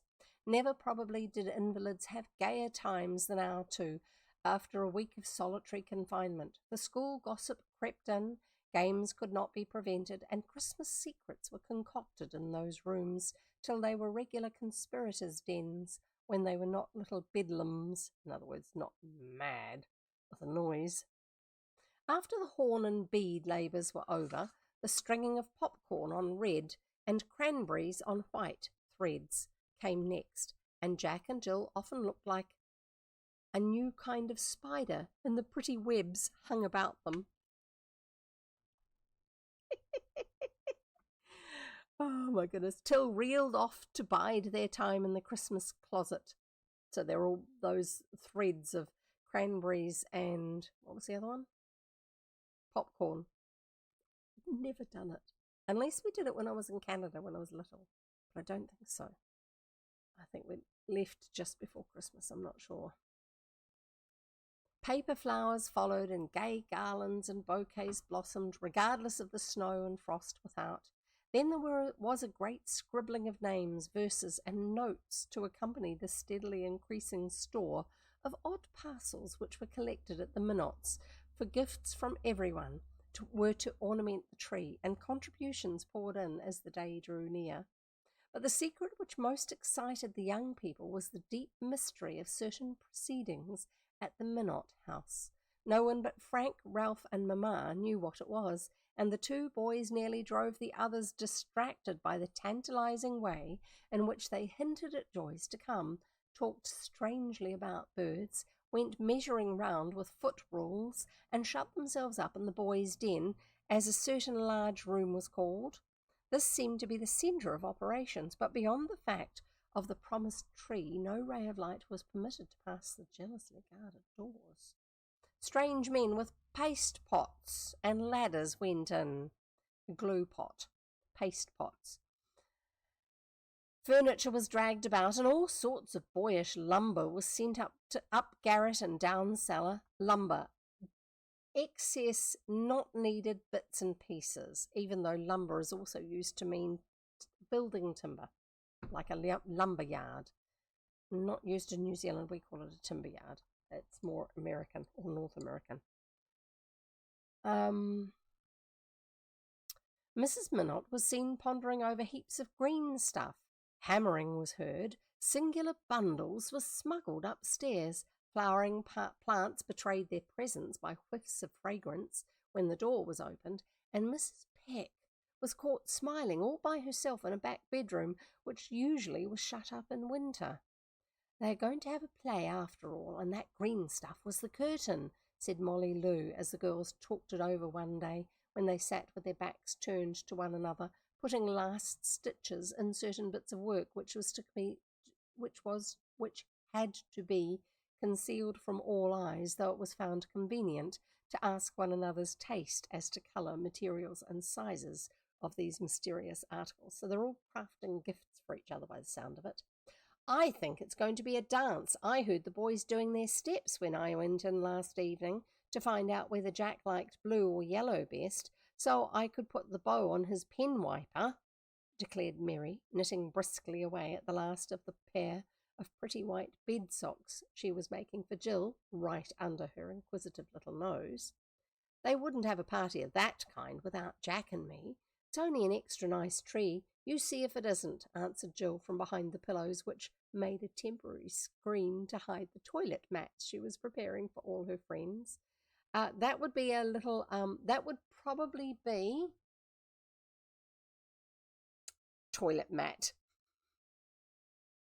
One's toilet, one's doing one's facial hygiene and beauty routine, dressing table, doily, or embroidered cloth to ornament that space, but also to catch any bits and pieces like powder and things like that that might mess things up. Because the cloth can be washed, whereas the woodwork and the paint, because paint wasn't the sort of waterproof paint we have now, if it was on timber for an inside bit of furniture, wouldn't have the same waterproofness. If French polish, it goes hazy, it goes opaque and light coloured if it gets wet, and a lot of furniture uses something that's the equivalent of French polish to seal it because it's an indoor item. And so therefore, if you are going to clean some surface on that dressing table, you're going to have to do it without using any water. Or you put a cloth on top and make it a pretty cloth. So that's probably what a toilet mat is. I don't think it's a mat that goes around a toilet that you sit on, just because it doesn't seem like the sort of thing she'd mention. Every one of you is wrong, and you'd better rest easy, for you won't find out the best part of it, try as you may. And Mrs. Peck actually chuckled as she too worked away at some bits of muslin with her back turned to the very unsocial looking group, because they're all turned away from each other. Well, I don't care. We've got a secret all our own and won't ever tell, will we? Cried Jill, falling back on the Home Missionary Society that was not yet begun. Never, answered the girls, and all took great comfort in the idea that one mystery would not be cleared up even at Christmas. Jack gave up guessing in despair after he had suggested a new dining room where he could eat with the family, a private school in which his lessons might go on with a tutor, or a theatre for the production of the farces in which he delighted. It is going to be used to keep something in that you are very fond of, said Mamma, taking pity on him at last. Ducks? Asked Jack. A room to store your ducks in. With a half-pleased, half-puzzled air, not quite seeing where the water was to come from, Frank exploded at the idea and added to the mystification by saying, there will be one little duck and one great donkey in it. Then, fearing he had told the secret, he ran off, quacking and braying derisively. It is to be used for creatures that I, too, am fond of, and you know neither donkeys nor ducks are favourites of mine, said Mamma, with a demure expression as she sat turning over old clothes for the bundles that always went to poor neighbours with a little store of goodies at this time of the year. I know, it's to be a new ward for more sick folks, isn't it now? Cried Jack with what he thought a great proof of shrewdness. I don't see how I could attend to many more patients till this one is off my hands, answered Mamma with a queer smile, adding quickly, as if she too were afraid of letting the cat out of the bag, that reminds me of a Christmas I once spent among the hospitals and poorhouses of a great city with a good lady who for 30 years had made it her mission to see that these poor little souls had one merry day. We gave away 200 dolls, several great boxes of candy and toys, besides happy pictures and new clothes to orphan children, sick babies, and half-grown innocents. Ah, my boy, that was a day to remember all my life, to make me doubly grateful for my blessings and very glad to serve the helpless and afflicted, as that dear woman did. The look tone with which the last words were uttered effectually turned Jack's thoughts from the great secret and started another small one, for he fell to planning what he would buy with his pocket money to surprise the little Pats and Biddies who were to have no Christmas tree. Good on him, starting to think outside himself. Chapter 6, Surprises. And yeah, this one's going to go a little over time, but I'm going to read it anyway. Is it pleasant? Was the question Jill asked before she was fairly awake on Christmas morning. Yes, dear, as bright as heart could wish. Now eat a bit, and I'll make you nice for the day's pleasure. I only hope it won't be too much for you, answered Mrs. Peck, bustling about, happy yet anxious, for Jill was to be carried over to Mrs. Minott's, and it was her first attempt at going out since the accident. It seemed as if 9 o'clock would never come, and Jill, with wraps all ready, lay waiting in a fever of impatience for the doctor's visit, as he wished to superintend the moving. At last he came, found all promising, and having bundled up his small patient, carried her, with Frank's help and her chair bed, to the ox sled, which was drawn to the next door. So there's still a little distance between the houses. So in one picture in my mind, I've got the houses are quite close together, so they can have this rope with the cableway with their messages to each other. And now we're getting the ox cart to drag her from one house to the other, so it's suddenly got a lot further away. I really don't know which one it is. I don't even know if the author knows. And Miss Jill landed in the boys' den before she had time to get either cold or tired. Mrs. Minott took her things off with cordial welcome, but Jill never said a word, for after one exclamation she lay staring about her, dumb with surprise and delight at what she saw. The great room was entirely changed, for now it looked like a garden, or one of the fairy scenes that children love, where indoors and out of doors are pleasantly combined. The ceiling was pale blue, like the sky. The walls were covered with a paper, like a rustic trellis, up which climbed morning glories so naturally that the many-coloured bells seemed dancing in the wind of the flowers, the bells of the flowers. Birds and butterflies flew among them, and here and there through the arches in the trellis one seemed to look out into a sunny summer world, contrasting curiously with the wintry landscape lying beyond the real windows, festooned with evergreen garlands and curtained only by stands of living flowers. A green drugget covered the floor like grass. I'm thinking that's a certain style of carpet mat. A drugget. Rustic chairs from the garden stood about, and in the middle of the room a handsome hemlock waited for its pretty burden. Handsome hemlock? I thought hemlock was a bad plant, like poisonous. A Yule log blazed on the wide hearth, and over the chimney-piece, framed in holly, shone the words that set all hearts to dancing. Merry Christmas. Do you like it, dear? This is our surprise for you and Jack, and here we mean to have good times together, said Mrs. Minott, who had stood quietly enjoying the effect of her work. Oh, it's so lovely, I don't know what to say. And Jill put up both arms as words failed her, and grateful kisses were all she had to offer. Can you suggest anything more to add to the pleasantness? Asked the gentle lady, holding the small hands in her own and feeling well repaid by the child's delight. Only Jack, and Jill's laugh was good to hear as she glanced up with merry yet wistful eyes. You are right. We'll have him in at once, or he will come hopping on one leg. And away hurried his mother, laughing too, for whistles, shouts, thumps, and violent demonstrations of all kinds could be heard from the room where Jack was raging with impatience while he waited for his share of the surprise. Jill could hardly lie still when she heard the roll of another chair bed coming down the hall, its passage enlivened with cries of "Starboard! Port! Easy now! Pull away!" from Ralph and Frank as they steered the recumbent Columbus on his first voyage of discovery.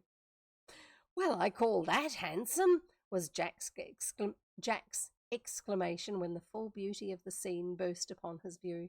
Then he forgot all about it and gave a whoop of pleasure, for there beside the fire was an eager face, two hands beckoning, and Jill's voice crying joyfully, I'm here, oh do come quick. Down the long room rattled the chair, Jack cheering all the way, and brought up beside the other one as the long-parted friends exclaimed with one accord, Isn't this jolly? It certainly did look so, for Ralph and Frank danced a sort of wild fandango around the tree. Dr. Whiting stood and laughed while the two mothers beamed from the doorway, and the children, not knowing whether to laugh or cry, compromised the matter by clapping their hands and shouting, Merry Christmas to everybody, like a pair of little maniacs. And that's what it says there.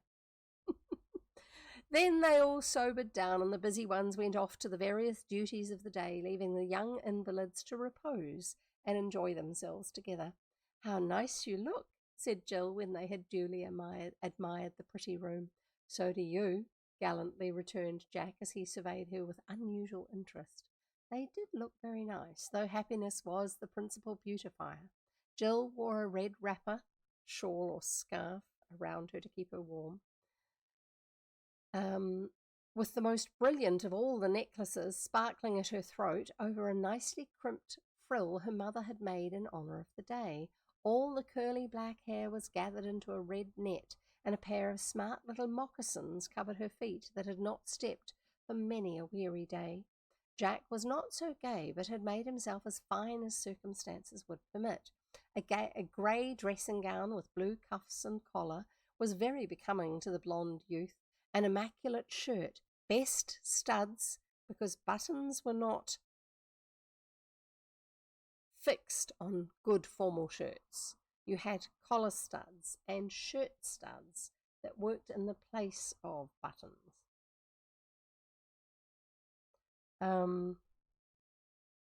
An immaculate shirt, best studs, sleeve buttons, those ones were still in use, blue tie and handkerchief wet with cologne sticking out of the breast pocket, gave an air of elegance in spite of the afghan spread over the lower portions of his manly form. The yellow hair was brushed till it shone, and being parted in the middle to hide the black patch, made two engaging little quirls on his forehead, because he's got injury and he's got a bandage over part of his head still because of that injury. The summer tan had faded from his cheeks, but his eyes were as blue as the wintry sky, and nearly every white tooth was visible as he smiled on his partner in misfortune, saying cheerily, I'm ever so glad to see you again. Guess we're over the worst of it now and can have good times. Won't it be fun to stay here all the while and amuse one another? Yes, indeed, but one day is so short. It will be stupider than ever when I go home tonight, answered Jill, looking about her with longing eyes. But you're not going home tonight. You're to stay ever so long. Didn't Mamma tell you? No. Oh, how splendid. Am I really? Where will I sleep? What will Mammy do without me? And Jill almost sat up. She was so delighted with the new surprise. That room in there is all fixed for you. I made Frank tell me so much. Mamma said I might tell you, but I didn't think she would be able to hold it in if she saw you first. Your mother is coming too, and we're all going to have larks together till we're well.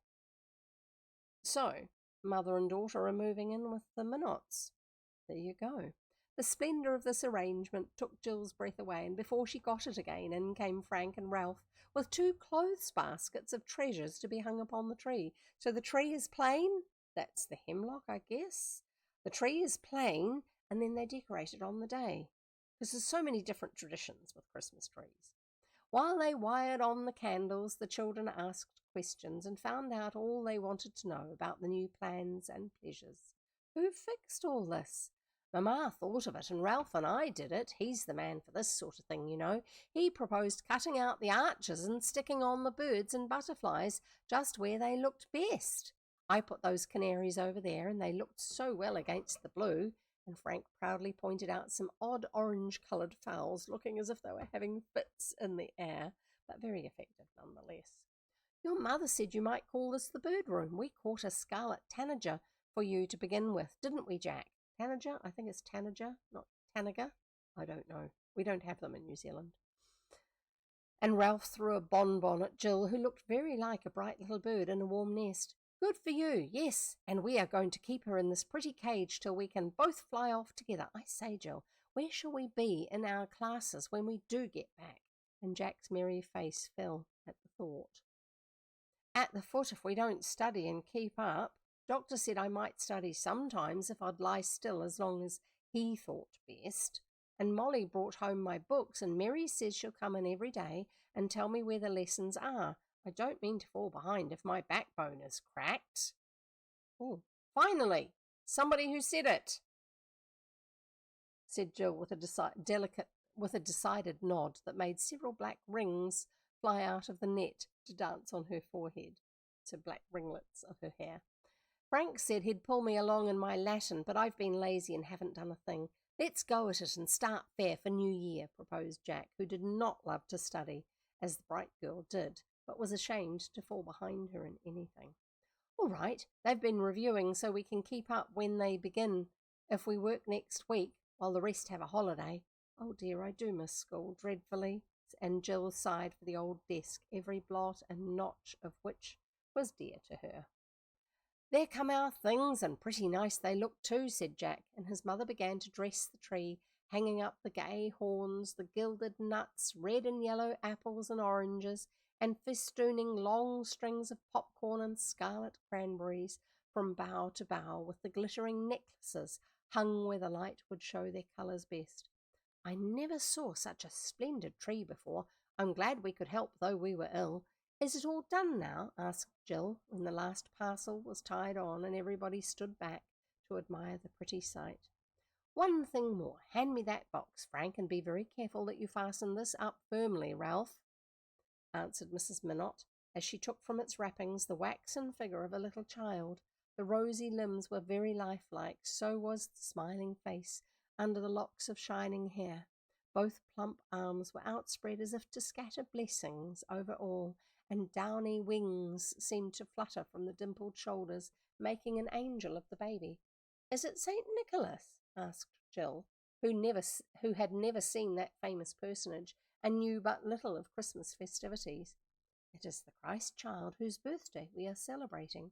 I got the best I could find, for I like the idea better than old Santa Claus, though we may have him too, said Mamma, holding the little image so that both could see it well. Looks like a real baby, said Jack, touching the rosy foot with the tip of his finger, as if expecting a crow from the half-open lips. It reminds me of the saints in the chapel of the Sacred Heart in Montreal. One little St. John looked like this, only he had a lamb instead of wings, said Jill, stroking the flaxen hair and wishing she dared to ask for it to play with. He is the children's saint to pray to, love and imitate, for he never forgot them, but blessed and healed and taught them all his life. This is only a poor image of the holiest baby ever born, but I hope it will keep his memory in your minds all day, because this is the day for good resolutions, happy thoughts, and humble prayers, as well as play and gifts and feasting. While she spoke, Mrs. Minot, touching the little figure as tenderly as if it were alive, had tied a broad white ribbon around it, and handing it to Ralph, bade him fasten it to the hook above the tree-top, where it seemed to float as if the downy wings were supporting it. Jack and Jill lay silently watching, with a sweet sort of soberness in their young faces, and for a moment the room was very still as all eyes looked up at the blessed child. The sunshine seemed to grow more golden as it flickered on the little head. The flames glanced about the glittering tree as if trying to climb and kiss the baby feet, and without, a chime of bells rang sweetly, calling people to hear again the lovely story of the life begun on Christmas Day. Only a minute, but it did them good, and presently, when the pleasant work was over and the workers gone, the boys to church and Mamma to see about lunch for the invalids, Jack said gravely to Jill, I think we ought to be extra good. Everyone is so kind to us, and we are getting well and going to have such capital times. Don't see how we can do anything else to show we're grateful. It isn't easy to be good when one is sick, said Jill thoughtfully. I fret dreadfully. I get so tired of being still. I want to scream sometimes, but I don't, because it would scare Mammy, so I cry. Do you cry, Jack? Men never do. I want to tramp round when things bother me, but I can't, so I kick and say, hang it, And when I get very bad, I pitch into Frank and he lets me. I tell you, Jill, he's a good brother. And Jack privately resolved then and there to invite Frank to take it out on him in any form he pleased, as soon as health would permit. Boys have to be tough. They're not allowed to show emotion like girls. Unfortunately, it's being reinforced back there.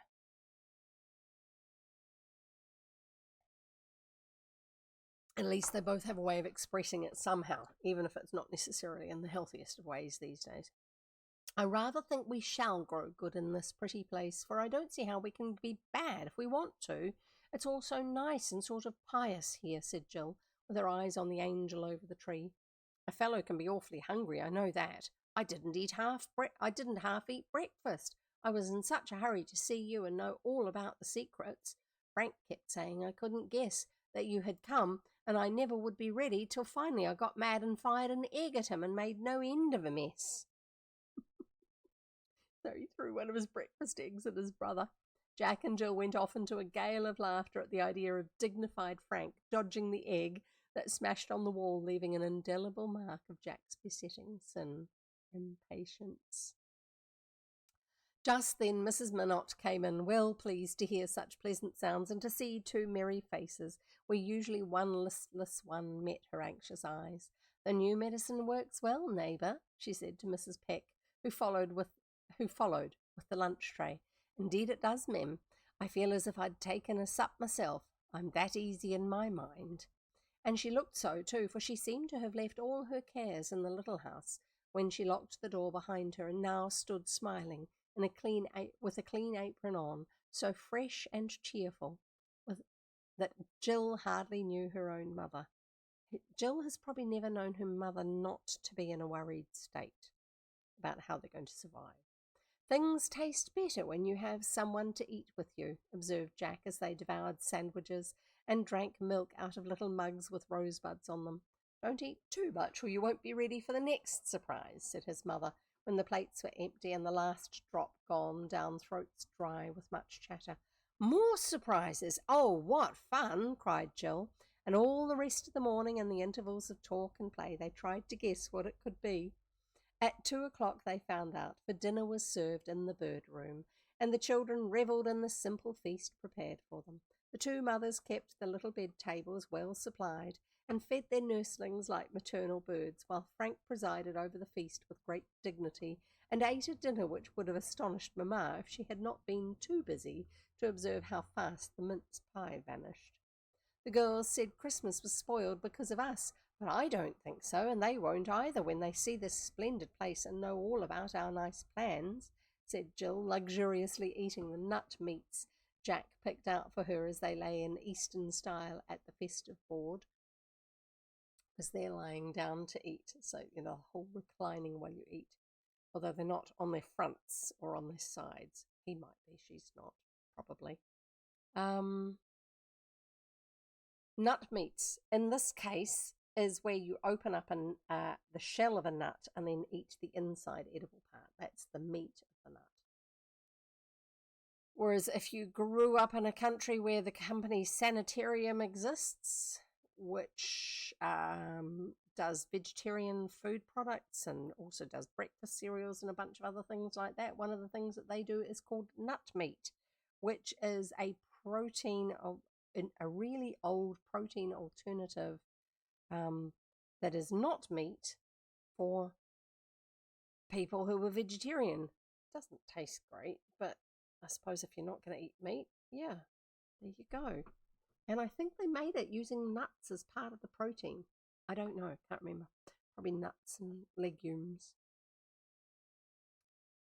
I call this broken bones made easy. I never had a better Christmas. Have a raisin? Here's a good fat one. And Jack made a long arm to Jill's mouth, which began to sing Little Jack Horner as an appropriate return. It would have been a lonesome one to all of us, I'm thinking, but for your mother, boys. My duty and hearty thanks to you, Mem, put in grateful Mrs. Peck, bowing over her coffee cup as she had seen ladies bow over their wine glasses at dinner parties in old England. I rise to propose a health, our mothers. And Frank stood up with a goblet of water, for not even at Christmas time was wine seen on that table. Hip, hip, hurrah, cried Jack. baptizing himself with a good sprinkle as he waved his glass and drank the toast with a look that made his mother's eyes fill with happy tears. Jill threw her mother a kiss, feeling very grown up and elegant to be dining out in such style. Then they drank everyone's health with much merriment, till Frank declared that Jack would float off on the deluge of water he splashed about in his enthusiasm. And Mamma proposed a rest after the merrymaking. Now the best fun is coming, and we have not long to wait, said the boy, when naps and rides about the room had whiled away the brief interval between dinner and dusk. For the evening entertainment was to be an early one, to suit the invalid's bedtime. I hope the girls will like their things. I helped to choose them, and each has a nice present. I don't know mine, though, and I'm in a twitter to see it, said Jill, as they lay waiting for the fun to begin.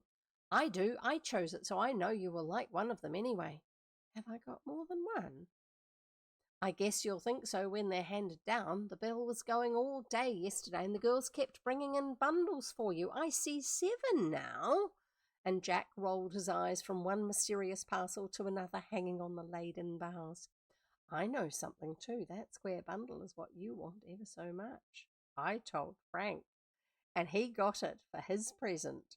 It's all red and gold outside and every sort of colour inside. You'll hurrah when you see it. That roundish one is yours too. I made them, cried Jill, pointing to a flat package tied to the stem of the tree, and a neat little roll in which were the blue mittens that she had knitted for him. I can wait. The boy's eyes shone with eagerness, and he could not resist firing 2 or 3 popcorns at it to see whether it was hard or soft. That barking dog is for Boo and the little yellow sled, so Molly can drag him to school. He always tumbles down so much when it's slippery, continued Jill, proud of her superior knowledge as she showed a small spotted animal hanging by its tail with a red tongue displayed as if about to taste the sweeties in the horn below.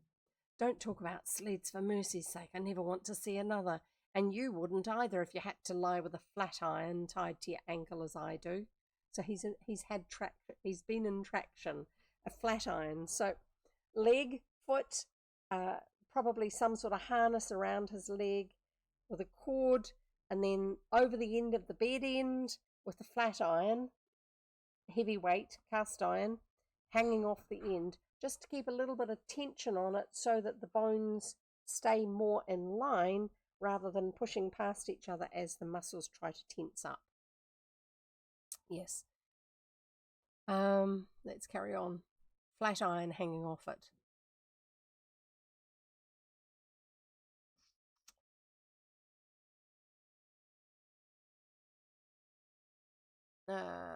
With a kick.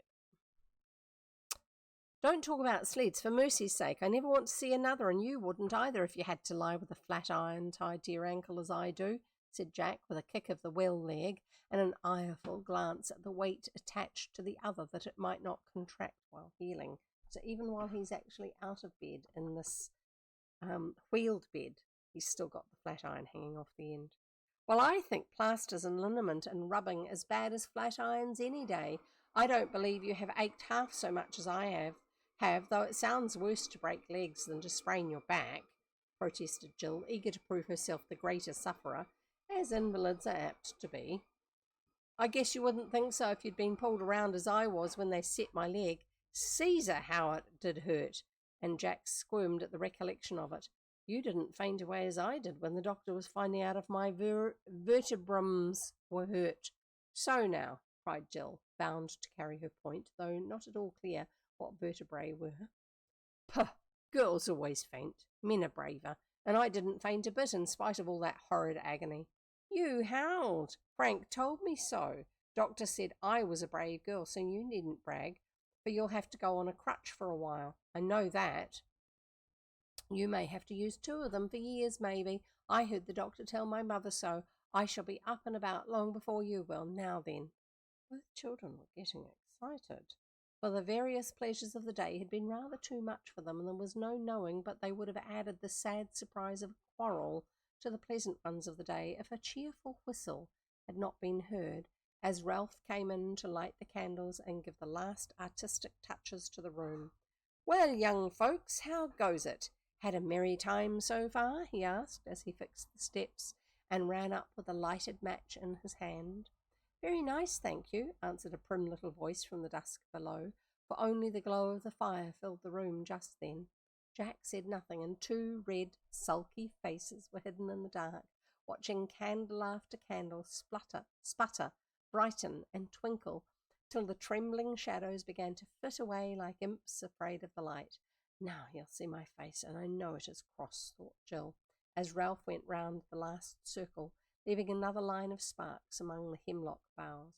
Jack thought the same, and had just got the frown smoothed out of his forehead, when Frank brought a fresh log, and a glorious blaze sprung up, filling every corner of the room and dancing over the figures in the long chairs, till they had to brighten whether they liked it or not. Presently the bell began to ring, and gay voices to sound below. Then Jill smiled in spite of herself, as Molly Lou's usual cry of, "Oh dear, where is that child?" reached her, and Jack could not help keeping time to the march Ed played, while Frank and Gus marshalled the procession. "Ready!" cried Mrs. Minot at last, and up came the troop of eager lads and lasses, brave in holiday suits with faces to match. A unanimous "Ooh!" burst from 20 tongues, as the full splendour of the tree, the room, and its inmates dawned upon them, for not only did the pretty Christ-child hover above, but Santa Claus himself stood below, fur-clad, white-bearded, and powdered with snow from the dredging box. Flour, sprinkling over things. Ralph was a good actor, and when the first raptures were over, he distributed the presents with such droll speeches, jokes, and gambols, that the room rang with merriment, and passers-by paused to listen, sure that here at last Christmas was merry. It would be impossible to tell about all the gifts or the joy of the receivers, but every one was satisfied, and the king and queen of the revels so overwhelmed with little tokens of goodwill that their beds looked like booths at a fair. Jack beamed over the handsome postage-stamp book which had long been the desire of his heart, and Jill felt like a millionaire with a silver fruit knife, a pretty work basket, and, oh, coals of fire on her head, a ring from Jack. A simple little thing enough, with one tiny turquoise forget-me-not, but something like a dewdrop fell on it when no one was looking, and she longed to say, "I'm sorry I was cross. Forgive me, Jack," but it could not be done then. So she turned to admire Mary's bed shoes, the pots of pansies, hyacinth, and geranium which Gus and his sisters sent for her window garden, Molly's queer Christmas pie, and the zither Ed promised to teach her how to play upon. The tree was soon stripped, and popcorns strewed the floor as children stood about picking them off the red threads when candy gave out, with an occasional cranberry by way of relish. Boo insisted on trying the new sled at once, and enlivened the trip by the squeaking of the spotted dog, the toot of a tin trumpet, and shouts of joy at the splendour of the turnout. The girls all put on their necklaces and danced about like fine ladies at a ball. The boys fell to comparing skates, balls, and cuff buttons on the spot, while the little ones devoted all their energies to eating everything eatable that they could lay their hands upon. Games were played till 9 o'clock, and then the party broke up after they had taken hands round the tree and sung a song written by one whom you all know. So faithfully and beautifully does she love and labour for children the world over. The blessed day.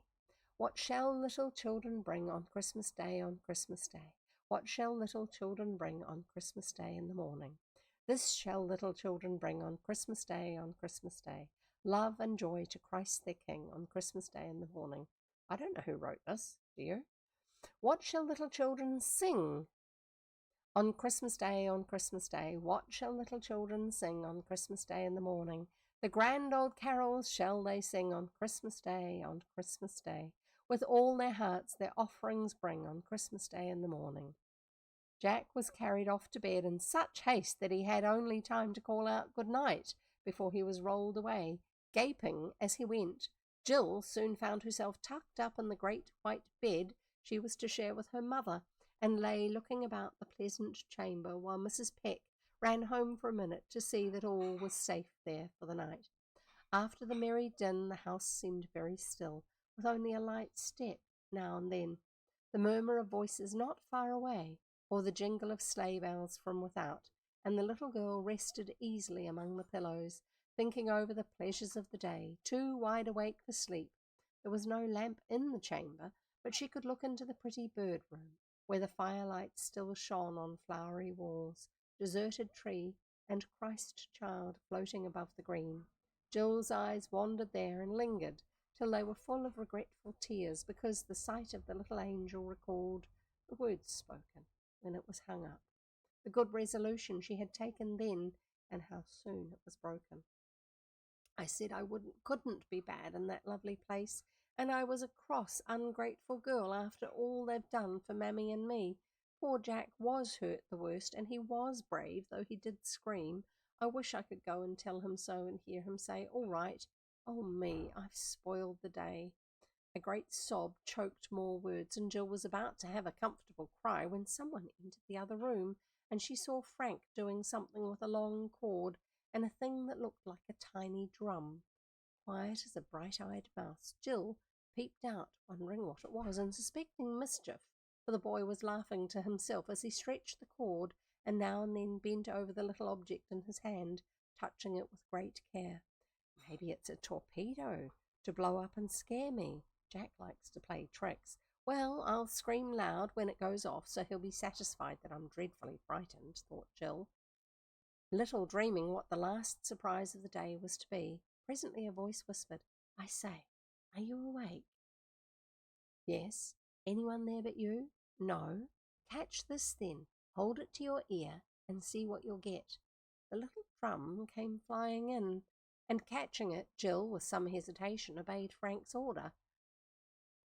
Judge of her amazement when she caught in broken whispers these touching words, "Sorry I was cross. Forgive and forget. Start there tomorrow. All right, Jack." Jill was so delighted with this handsome apology that she could not reply for a moment, then steadied her voice and answered back in her sweetest tone, "I'm sorry too. Never, never will again. Feel much better now. Good night, you dear old thing." Satisfied with the success of his telephone, Frank twitched back the drum and vanished, leaving Jill to lay her cheek upon the hand that wore the little ring and fall asleep, saying to herself with a farewell glance at the children's saint, dimly seen in the soft gloom, "I will not forget. I will be good." And that's the end of the chapter and today's reading. And we've gone over time, haven't we? Thank you so much, everybody, for being here. It's been lovely to have you here and catch up with various things, especially about holidays, public holidays. Oh, thank you, Jiltair. Thank you very much for the story. It was a joy to listen to you once again, says Jiltair. Thank you so much. I do appreciate it. It's lovely to have you here. It really is. And I look forward to seeing everybody again whenever they can come back. But for me, it's going to be next time, which is in 2 days, unless something comes up. So that is on my Friday. Don't forget, everybody, you can actually see when that will be in your time zone by going to the schedule page, which is this one here, that link there. It should be corrected for your time unless you're using a VPN that puts you in a different time zone. So that's how that works.